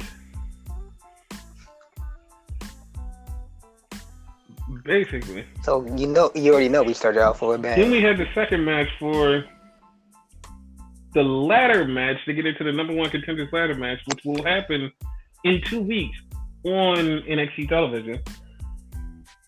So no longer on fucking TakeOver because that's basically canceled. Like, we had Aaliyah versus Xia Li. So they did the history of the whole Aaliyah Xia Li thing. And Aaliyah comes out, she's standing there and she's smiling. And you're like, something's up. So they're trying to get Xia Li and she got injured. It's like, oh shit. And he's like, okay, so I win by forfeit, right? I win by forfeit. They're like, no, you have to face somebody else who is cleared. And here comes Io Shirai.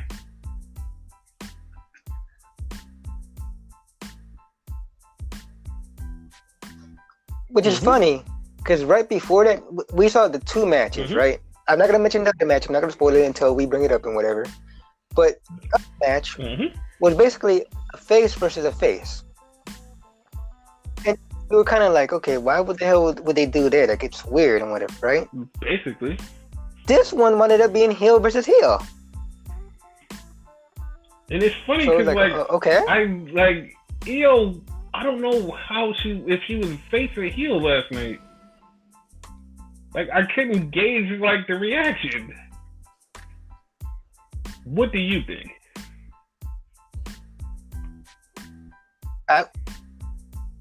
I'm gonna go with tweener because she beat up Aaliyah. Yeah. And whatever, and I believe there was a crowd there. She would have got a pop. Yeah. I got a thing for Io anyway, so I have a thing for her. Yeah, you and Ospreay have a. Never mind. I'm not gonna even go there. Ospreay too? Yeah, they would. Exactly. You too. Well, I have a thing for his bae, so.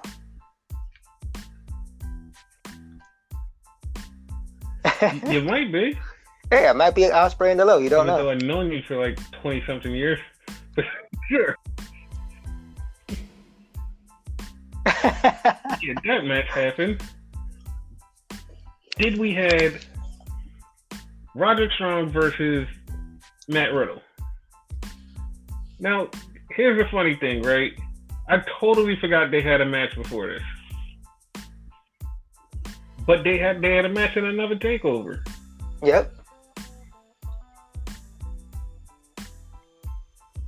It was for the It was? North American Championship, if I'm not mistaken. I think so. I'm not exactly sure. Like, it either was for that or something special and whatever. Because I know, fucking Riddle just had debuted around that time, just about. And we expected him to fucking win. But yeah, they had one fucking hell of a match.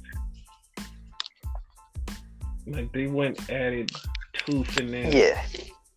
And did you know that Pete Dunne can't come to the States because of some sickness or illness or something? Some what now? No, they basically alluded Oh, to they he actually said can't that? come to the Okay. States because of some reason. So they couldn't say he was quarantined like everybody else? Not at all?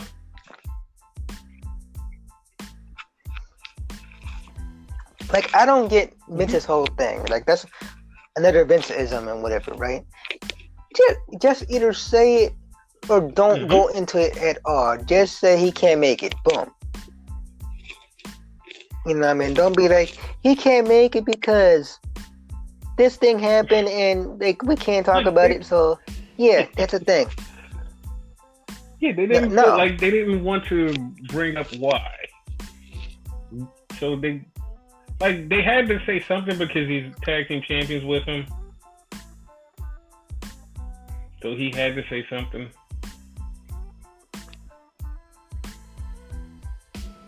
Make up something. His fucking visa like expired or something. I don't know. They could have used that one. He has a chicken pox.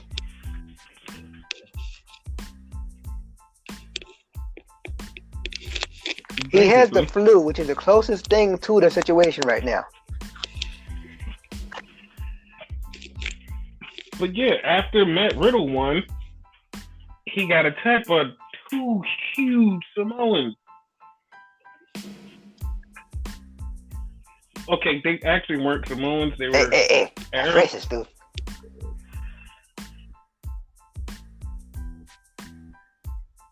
I don't know what the fuck they are. I'm just gonna say two dudes because I have no fucking idea what they are. Americans? Yeah, that's the correct term. Yeah, they're Indian Americans. Okay. So they beat the shit out of Matt Riddle, like literally beat the shit out of him. And finally, after years and years and years of waiting, Malcolm Bivens showed up. And for those of you who don't know, he's Stokely Hathaway. Yes. And like debut number one. I waited for it, and he basically told Matt Riddle that we got a beef, it ain't been settled, and I'm gonna settle the beef now. It's like, oh shit. So that's their title feud. I don't know when that's gonna happen, but it'd be a miracle if Matt Riddle and Pete Dunne survived that. And then we had another women's match, which was Candice LeRae versus Kayden Carter. Keep forgetting her name. Kayden something. There you go. And that match was pretty good. And Candice wound up winning that match. Yeah, it was awesome. Candice is in the ladder match. And so that brings... Huh? Not the hit. Because they were still awesome, but need to point this out because you pointed it out, right? No, AEW didn't have any fucking women matches. Yeah, they didn't have. It's just something noteworthy, like something to point out. Yeah, they didn't have not one. But they didn't have any this week, and that's like really weird.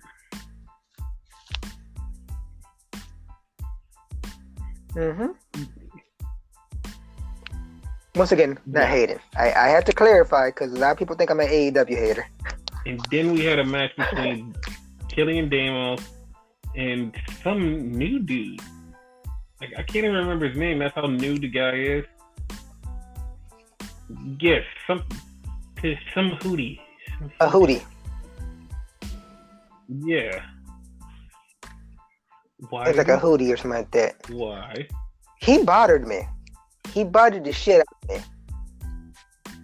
Okay. He was all suave and like, you know what I mean? Like, he had charisma and all this shit, right? Remind me of a fucking bootleg Swerve. Yes, he did a little bit. Now, he's from Philadelphia. Okay. All of that is fine, right?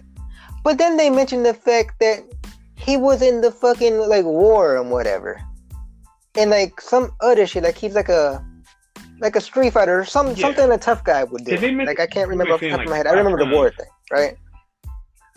None of that, huh? Yeah, nothing that they mentioned matched his gimmick. It was weird. Like I hope that because he got beat, they try to reevaluate him and give him a different gimmick. Like he wasn't bad. Yeah. But he was just there. Yeah, he pulled off like one or two moves. Because if I'm not mistaken, he pulled off some offense. Yeah. Yeah. So it wasn't like a total squash. It was still a squash, but not a total squash. Yeah. Because this guy's like a average size guy, like damn near cruiserweight. Basically. And Damo's pretty big. So. And then we had the promo with Keith Lee came out and he basically said he wanted to apologize to Donovan Dijakovic.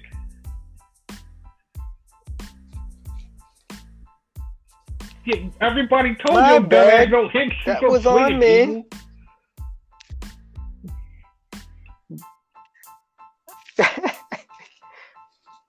Because the week prior, fucking and I blame Grimes for this. Yep. He had a match against Grimes, I want to say, right?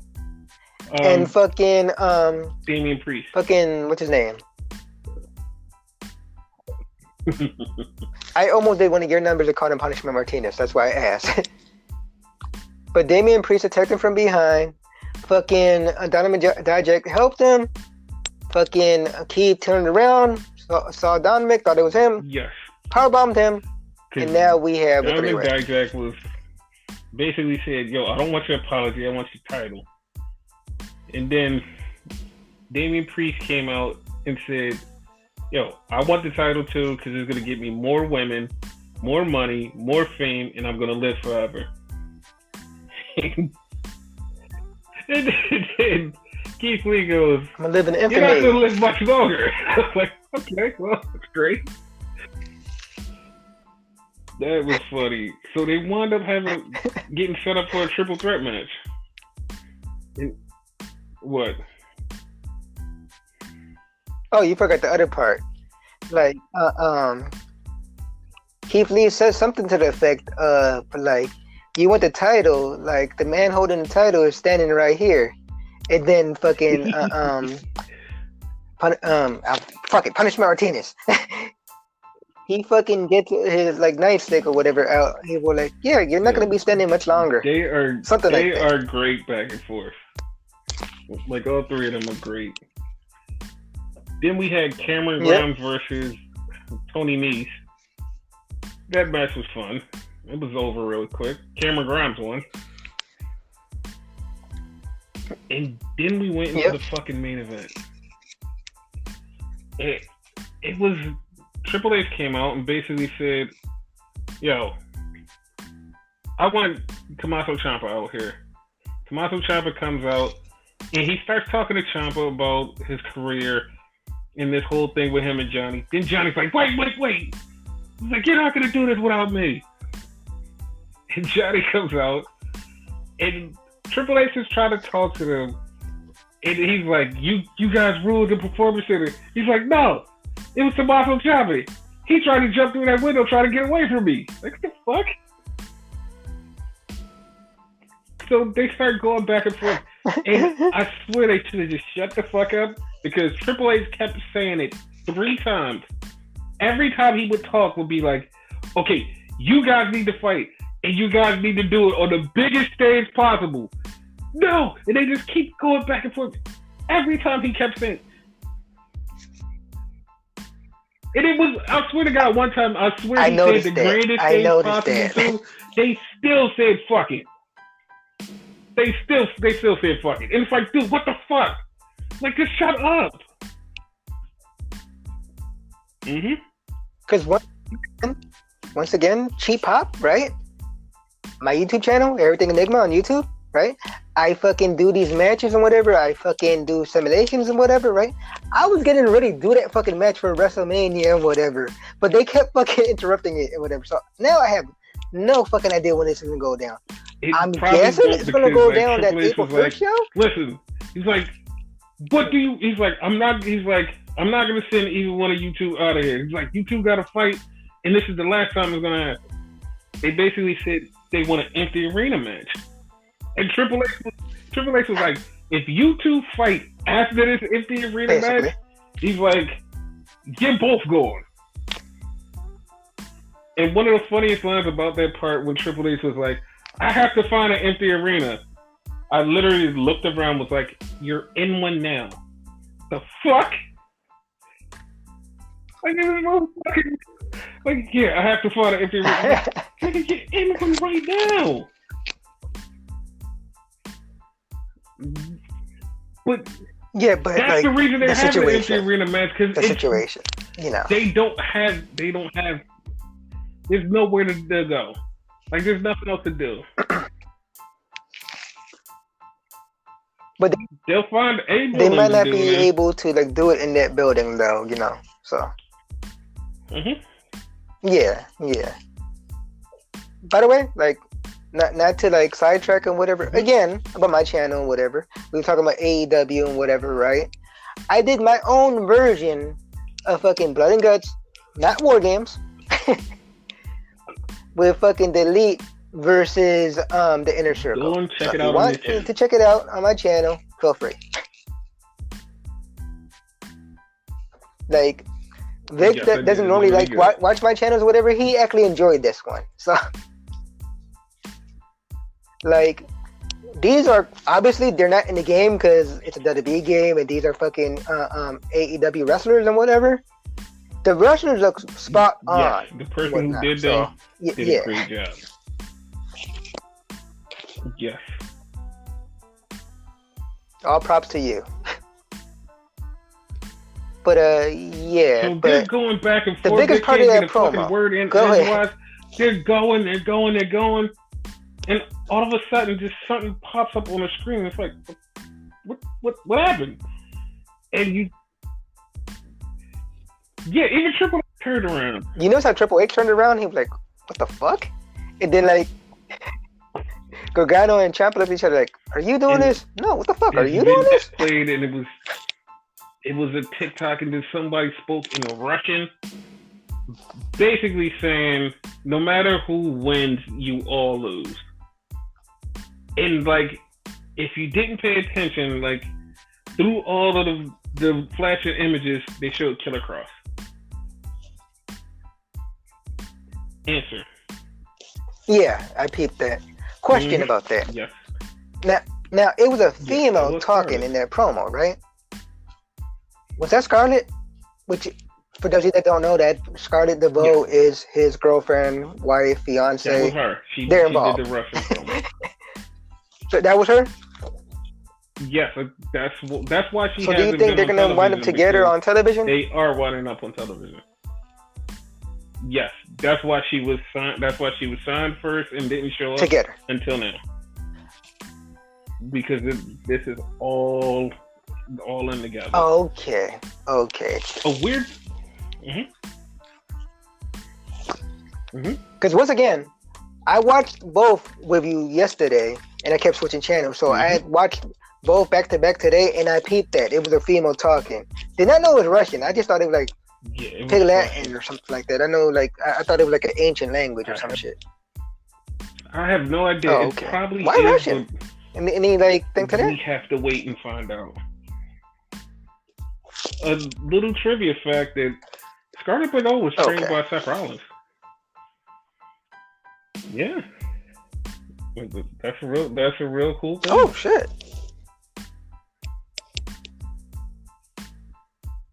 Right.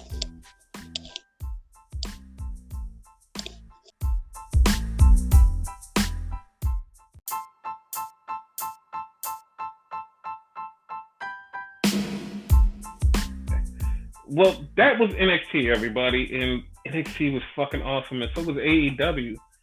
Yeah, Like, we were saying something, we got cut off, so like we forgot what the hell we were saying. I know it had to do with fucking Killer Cross and whatnot, yeah. but yeah, that's gonna wind up being awesome.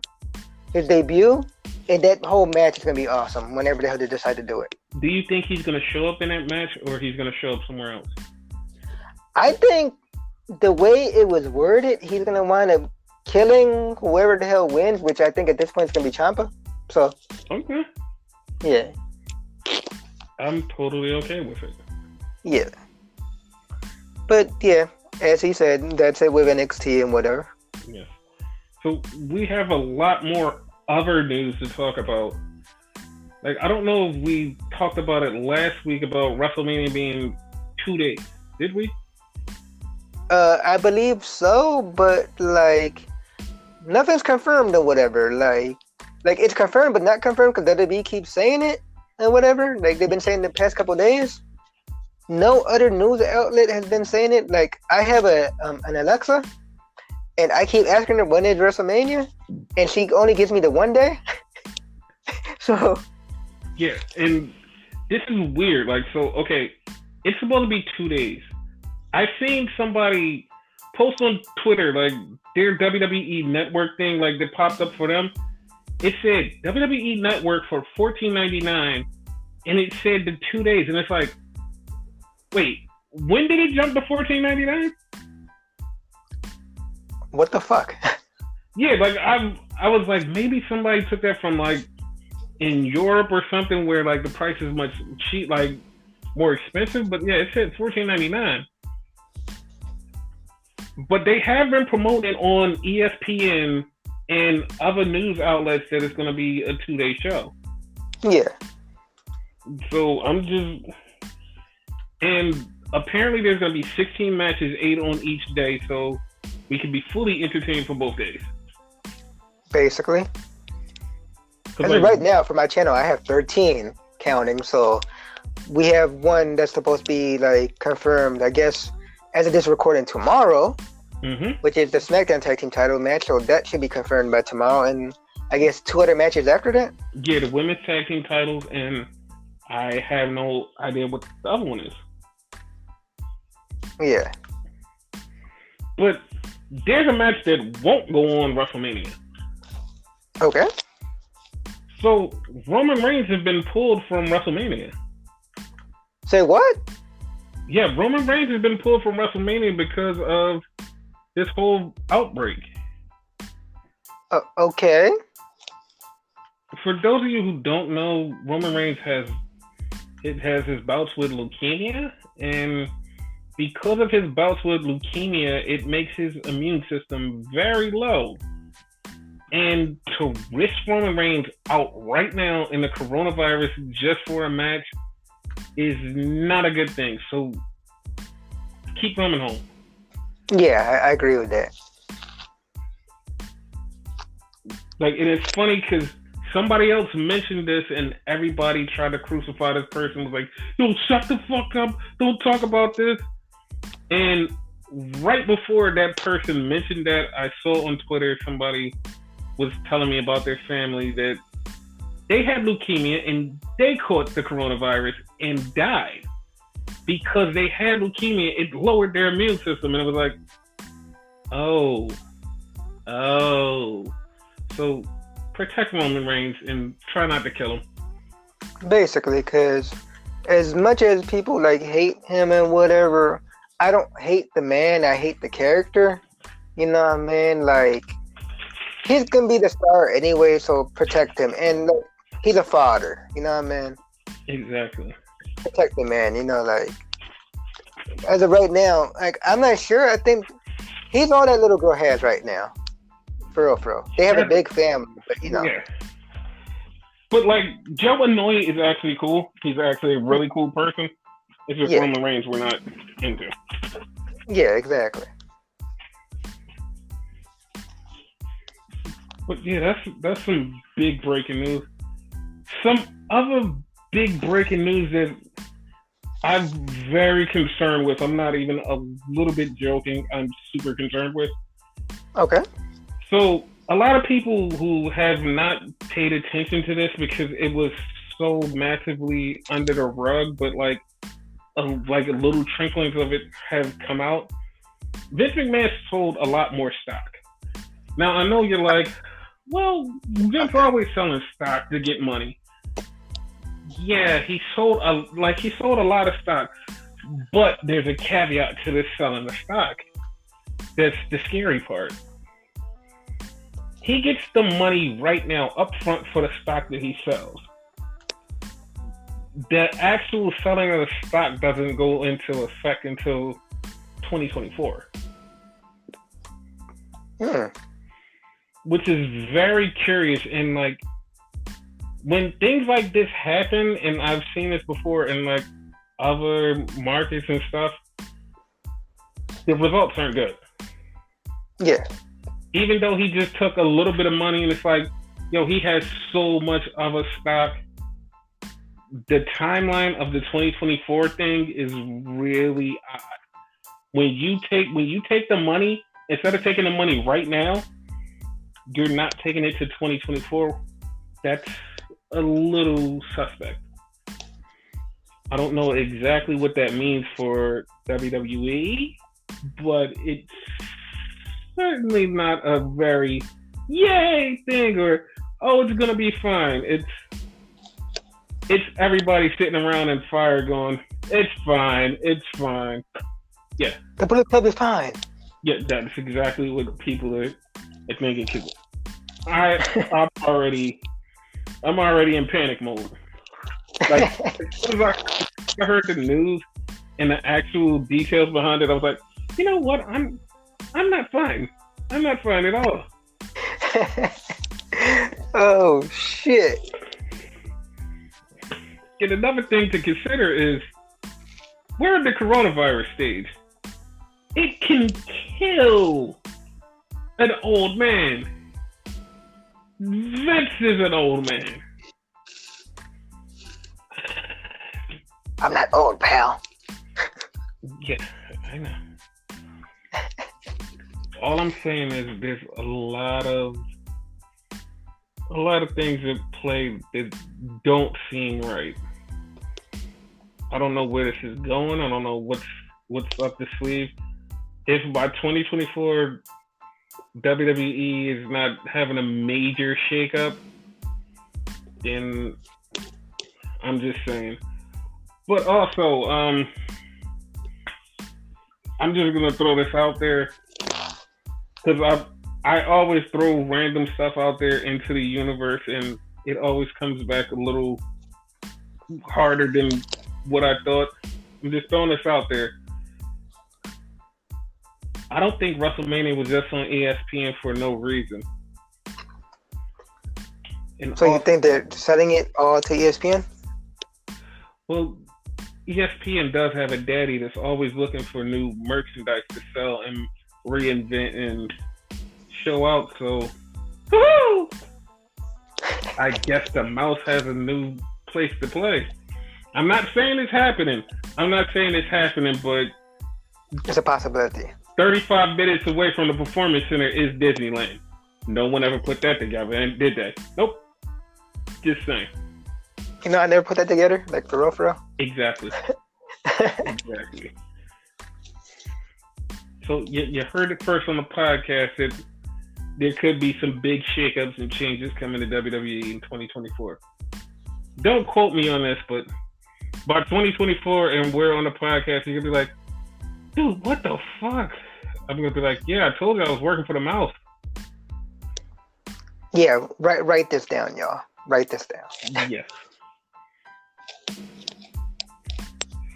So we touched on it a little bit earlier about the whole wrestling industry being into a flux because of this coronavirus. Mm-hmm. So fucking Braun Strowman, who I'm pissed off that actually had to open his mouth to say anything, like he went on Instagram and basically said like indie wrestlers don't deserve to make money. Like what the fuck? Like he basically on Instagram said that wrestlers in this time of need should not be begging fans to pay their bills and making GoFundMe's and this and that, Patreons and this. You should do better at your job. And if you're not making money at your job, change your job, go to school, get an education. And it's like, dude, what the fuck? Like, this is something that, like, all of these wrestlers aspiring to be big stars, they live check to check from the indies. Like, this is their thing. Basically. Like, to me, I don't see a problem with them asking for help from fans. Like, no. The only bad part about them asking for help from fans is, like, fans can't help them because fans are stuck in their self right now. Yeah. Because, like, if you were paying for a ticket and if you were still making money and paying for tickets, you can give them $5. Like, that would go a long way for, like, wrestlers. It would go a long way for, like, anybody. But, like, they need the money right now. And the way Braun Strowman sounded was so fucking condescending and such an asshole. It kind of pissed me off. It's like, what the fuck, dude? But, like, he is good, but he ain't shit to, like, most of the fuck, if not all, the indie wrestlers, you know?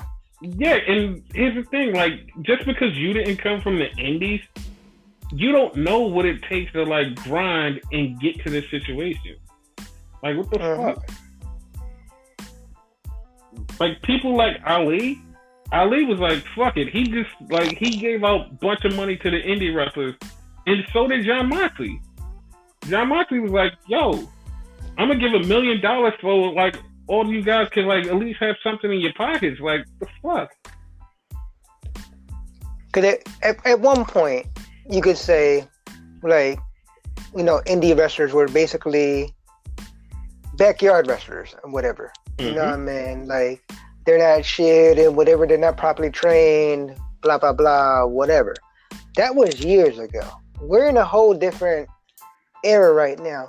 90% of the wrestling industry are indie wrestlers right now. I don't care what company you follow. Most of the motherfuckers are indie wrestlers. Most of your major champions are indie wrestlers. Jon Moxley, as you mentioned, former indie wrestler. Yep. Fucking what's his name? Seth Rollins, indie wrestler. Yep. AJ Styles, indie wrestler. Definitely. You know? Like, I'm trying to think of champions right now, but Brock or fucking Goldberg don't fit that category. He would fit the past tense category I was talking about before. Yeah, Sami Zayn. Sami Zayn, yes. Sammy Guevara. Sami Callihan. Yep. That's a lot of Sammys.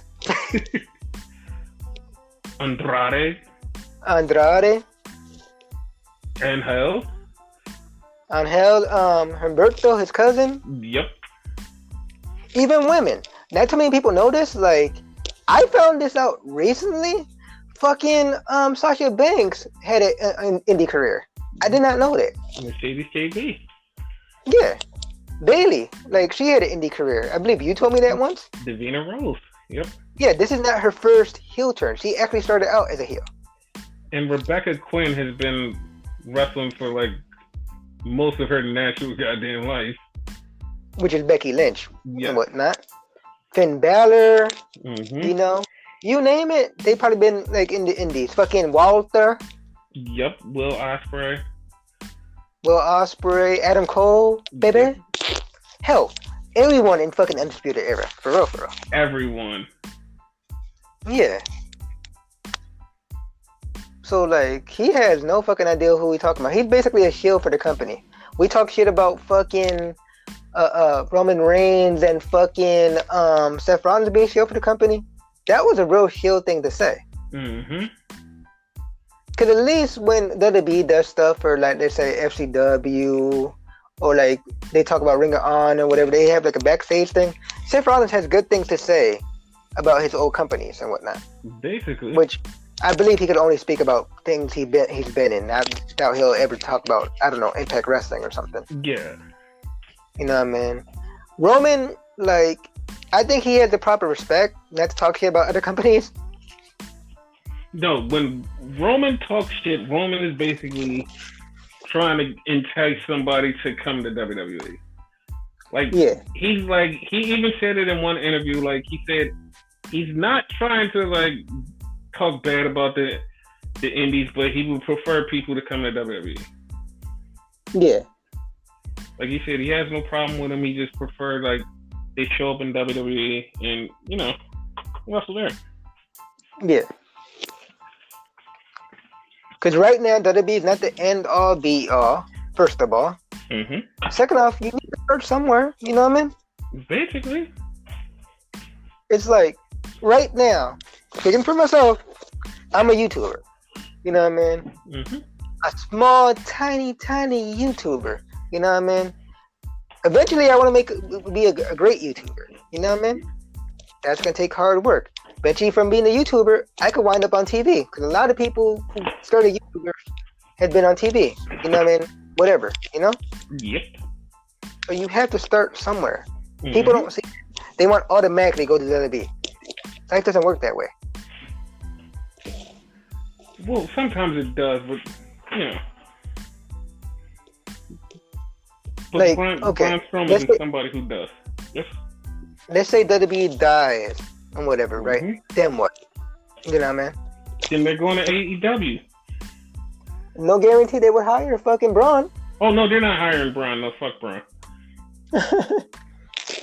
They already put him on the list of do not hire now. Yeah, see what I mean?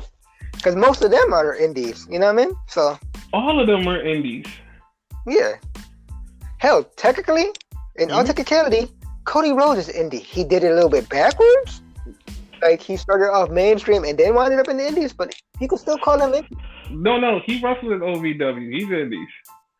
Oh, you consider OVW like indie? Okay. Yeah, even though it was the developmental portion of WWE, it was still the shitty portion of WWE. Oh, okay. That's still indie. Okay. Me not knowing that, you got my point though. Yeah, right? Like, got you. Because he after he left WWE, he wrestled everywhere. That was kind of fun, actually, when he wrestled everywhere. Because he wanted to feel like what it feels like to be on the indie circuit instead of just being right there in OVW. Yeah. But Braun's a douche. Basically.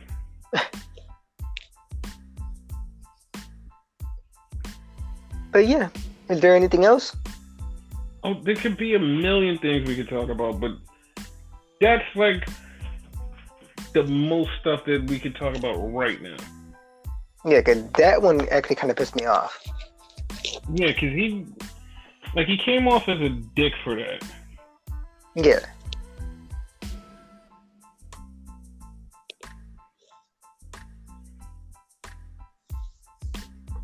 But yeah. But here's a question, right? Mm-hmm. Who do you think should replace Roman Reigns in this title match? I didn't even think of that.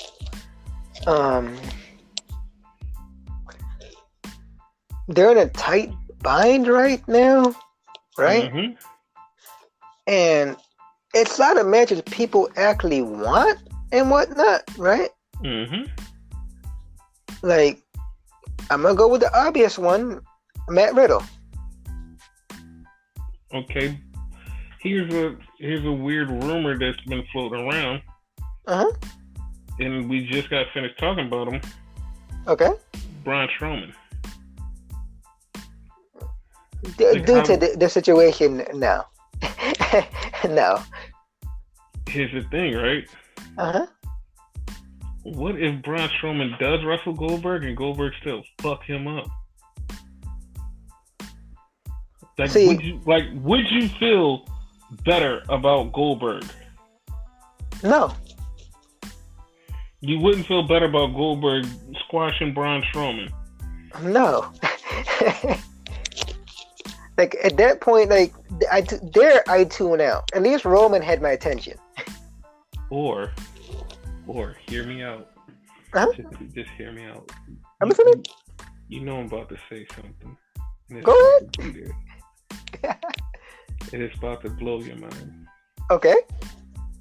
What if Goldberg Bro. What if Matt Riddle and Goldberg? I'm down with that. I'm actually down with that. The problem with that, I think Matt would have to lose. Dude, like, I don't know.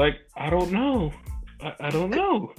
Because he's not technically called up. He's one half of the tag team championship in NXT, you know? Yeah, but like, I don't know, man. I don't know.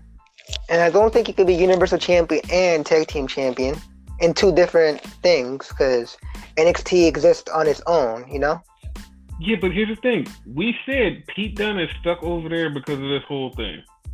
Yeah. Let's do it. Let's do this. Do we strip him of the titles or what? Bless you, by the way. Give him the titles.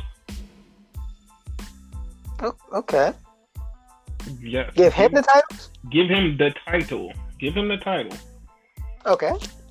And then strip him of the tag team titles. Okay. But that would be the only way. Yeah. Do it. There's also another one that nobody thought of. Bless you, by the way. That was a sneeze. Thank you. There's also another one nobody thought about, that when this person came back to WWE, they actually wanted this match. So, Bobby Lashley.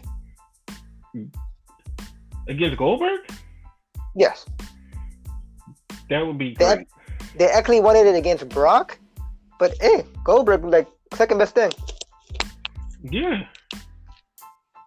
That way Lashley could get, like, proper respect and whatever, you know what I mean? Mm-hmm. Because let's face it, like, these past two gimmicks they stuck him with, the one with fucking Leo and this one currently, they sucked. But you know, he could do good. Basically. He's a former champion his damn self, so, you know? True. But, like, this... What do you think? I'm okay with that because I really want to see Lashley, like, turn up and become a monster. But, like, they literally have a chance to do something totally awesome with this. Like, this could be so awesome. Because now you literally have a space where it can just be like, you know what? We can throw this person in and fix everything. Like, it's funny, we mentioned, like, all these names, whatever, right? Mm-hmm. It could be someone totally random we didn't even think of. Like, oh, shit, him? Yes, I'm okay. Yes, I'm definitely okay with that. Like, something so random. Like, I'm just spitballing here, whatever, right? Like, totally random. Like, right before that, Adam Cole loses the fucking NXT title. And then he goes for the Universal title. And beats Bill Goldberg. That would be great. Right? Like, and I know this is so weird, but this feels like now not knowing who's going to face Goldberg for the title is just made Mania a must-see Mania. Like, no matter how much everybody was like, yo, I don't know if we want to watch this because it's pre-tape. Now it's literally something so big that you cannot miss this.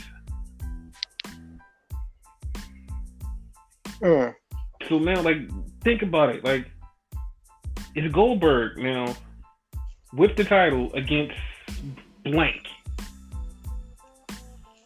You have to watch. You have to watch. You can see who blank is. Kofi Kingston. That's another one. Hey, fucking right. Kofi Kingston can win the title 2 years in a row. Yeah, I'm all right with that. I'm all right. Brian, it could be him. Mm-hmm. Man, it could be anybody. Like, this is a perfect opportunity to do something really great. I just really wish that, like, we can make something good happen. I think it's good. Like, I thought WrestleMania was gonna be good regardless. I just wasn't feeling that particular match, but I thought it was gonna be good regardless. Well, here's the thing. You wasn't feeling that match so much that they took it off of the board. There you go. You did a good thing. I get what I want, damn it. You do. You do. Just like your girlfriend. You got her because you wanted her. Wow, you put that out there. You got her. But okay. Just so the public knows, I'm single, but yeah, we're going to leave it at that. He's single for the time being. She's about to show up in his life, and he knows it. You put it on the fucking podcast, you son of a bitch. I'm just saying it. Well, so were yours, but that's a different story.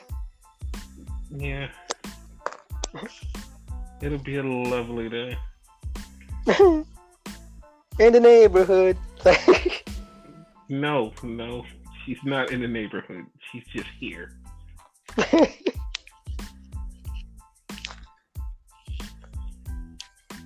But yeah. Is there more to talk about, or are we done? No, but apparently there has been a couple more names that have been taken off of this show. You serious? Like who? I don't know. Like rumors are swirling, things are coming out. But there's a couple of people, and I don't think WrestleMania is going to be as WrestleMania-ly as you think. It's going to be good. It's going to be great. I forget what was the show. Not to cut you off, but I forget what was the show, right? It was the show, I want to say it was like SummerSlam or whatever, right? Mm-hmm. It was that day that everybody had fucking mumps and whatever. And like they had to change the whole fucking show, like randomly, and like all this random bullshit happened. Like we had matches like fucking AJ Styles versus Finn Balor and shit like that, which wasn't supposed to happen. Yeah, because that was the day that everybody had the mumps. Yeah. So and that match was fucking awesome as shit. And like we swore shit like that needs to happen again. Could this be the again? This is the again. This is definitely the again. Because I heard something earlier in the day from one of my sources was like, they said, yo, listen, I can't tell you exactly what's going on, but be prepared that WrestleMania is going to change. And I said, well, at least give me a little something. And he was like, listen, I can't give you anything, but just be prepared. And I was like, well, what do I say on the podcast? He's like, just go along with it until something breaks, but just be prepared. I was like, all right. So we're prepared. Something's going to happen. Yeah, and mind you guys, WrestleMania is not coming up this Saturday and Sunday. It's coming up next Saturday and Sunday. Yeah. Just saying. So watch out for my videos on Everything Enigma. This is the most I ever pop like my fucking like channel on the fucking podcast, by the way. Yes, and I'm actually proud of you. That is great. Coronavirus got me in a good mood. Not that I have the coronavirus, by the way. I'm just saying. I don't know how to take that. You just said coronavirus has me in a good mood.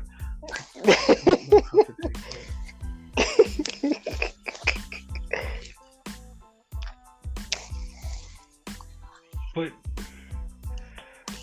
well, that's the end of the podcast for now. And remember when we said that we don't know if we're going to be back next week because there's not a lot of news. There's a shit ton of news, and it's going to be even shittier next week. I don't know how I feel about what you just said. There's a lot of things we don't know how to feel about today.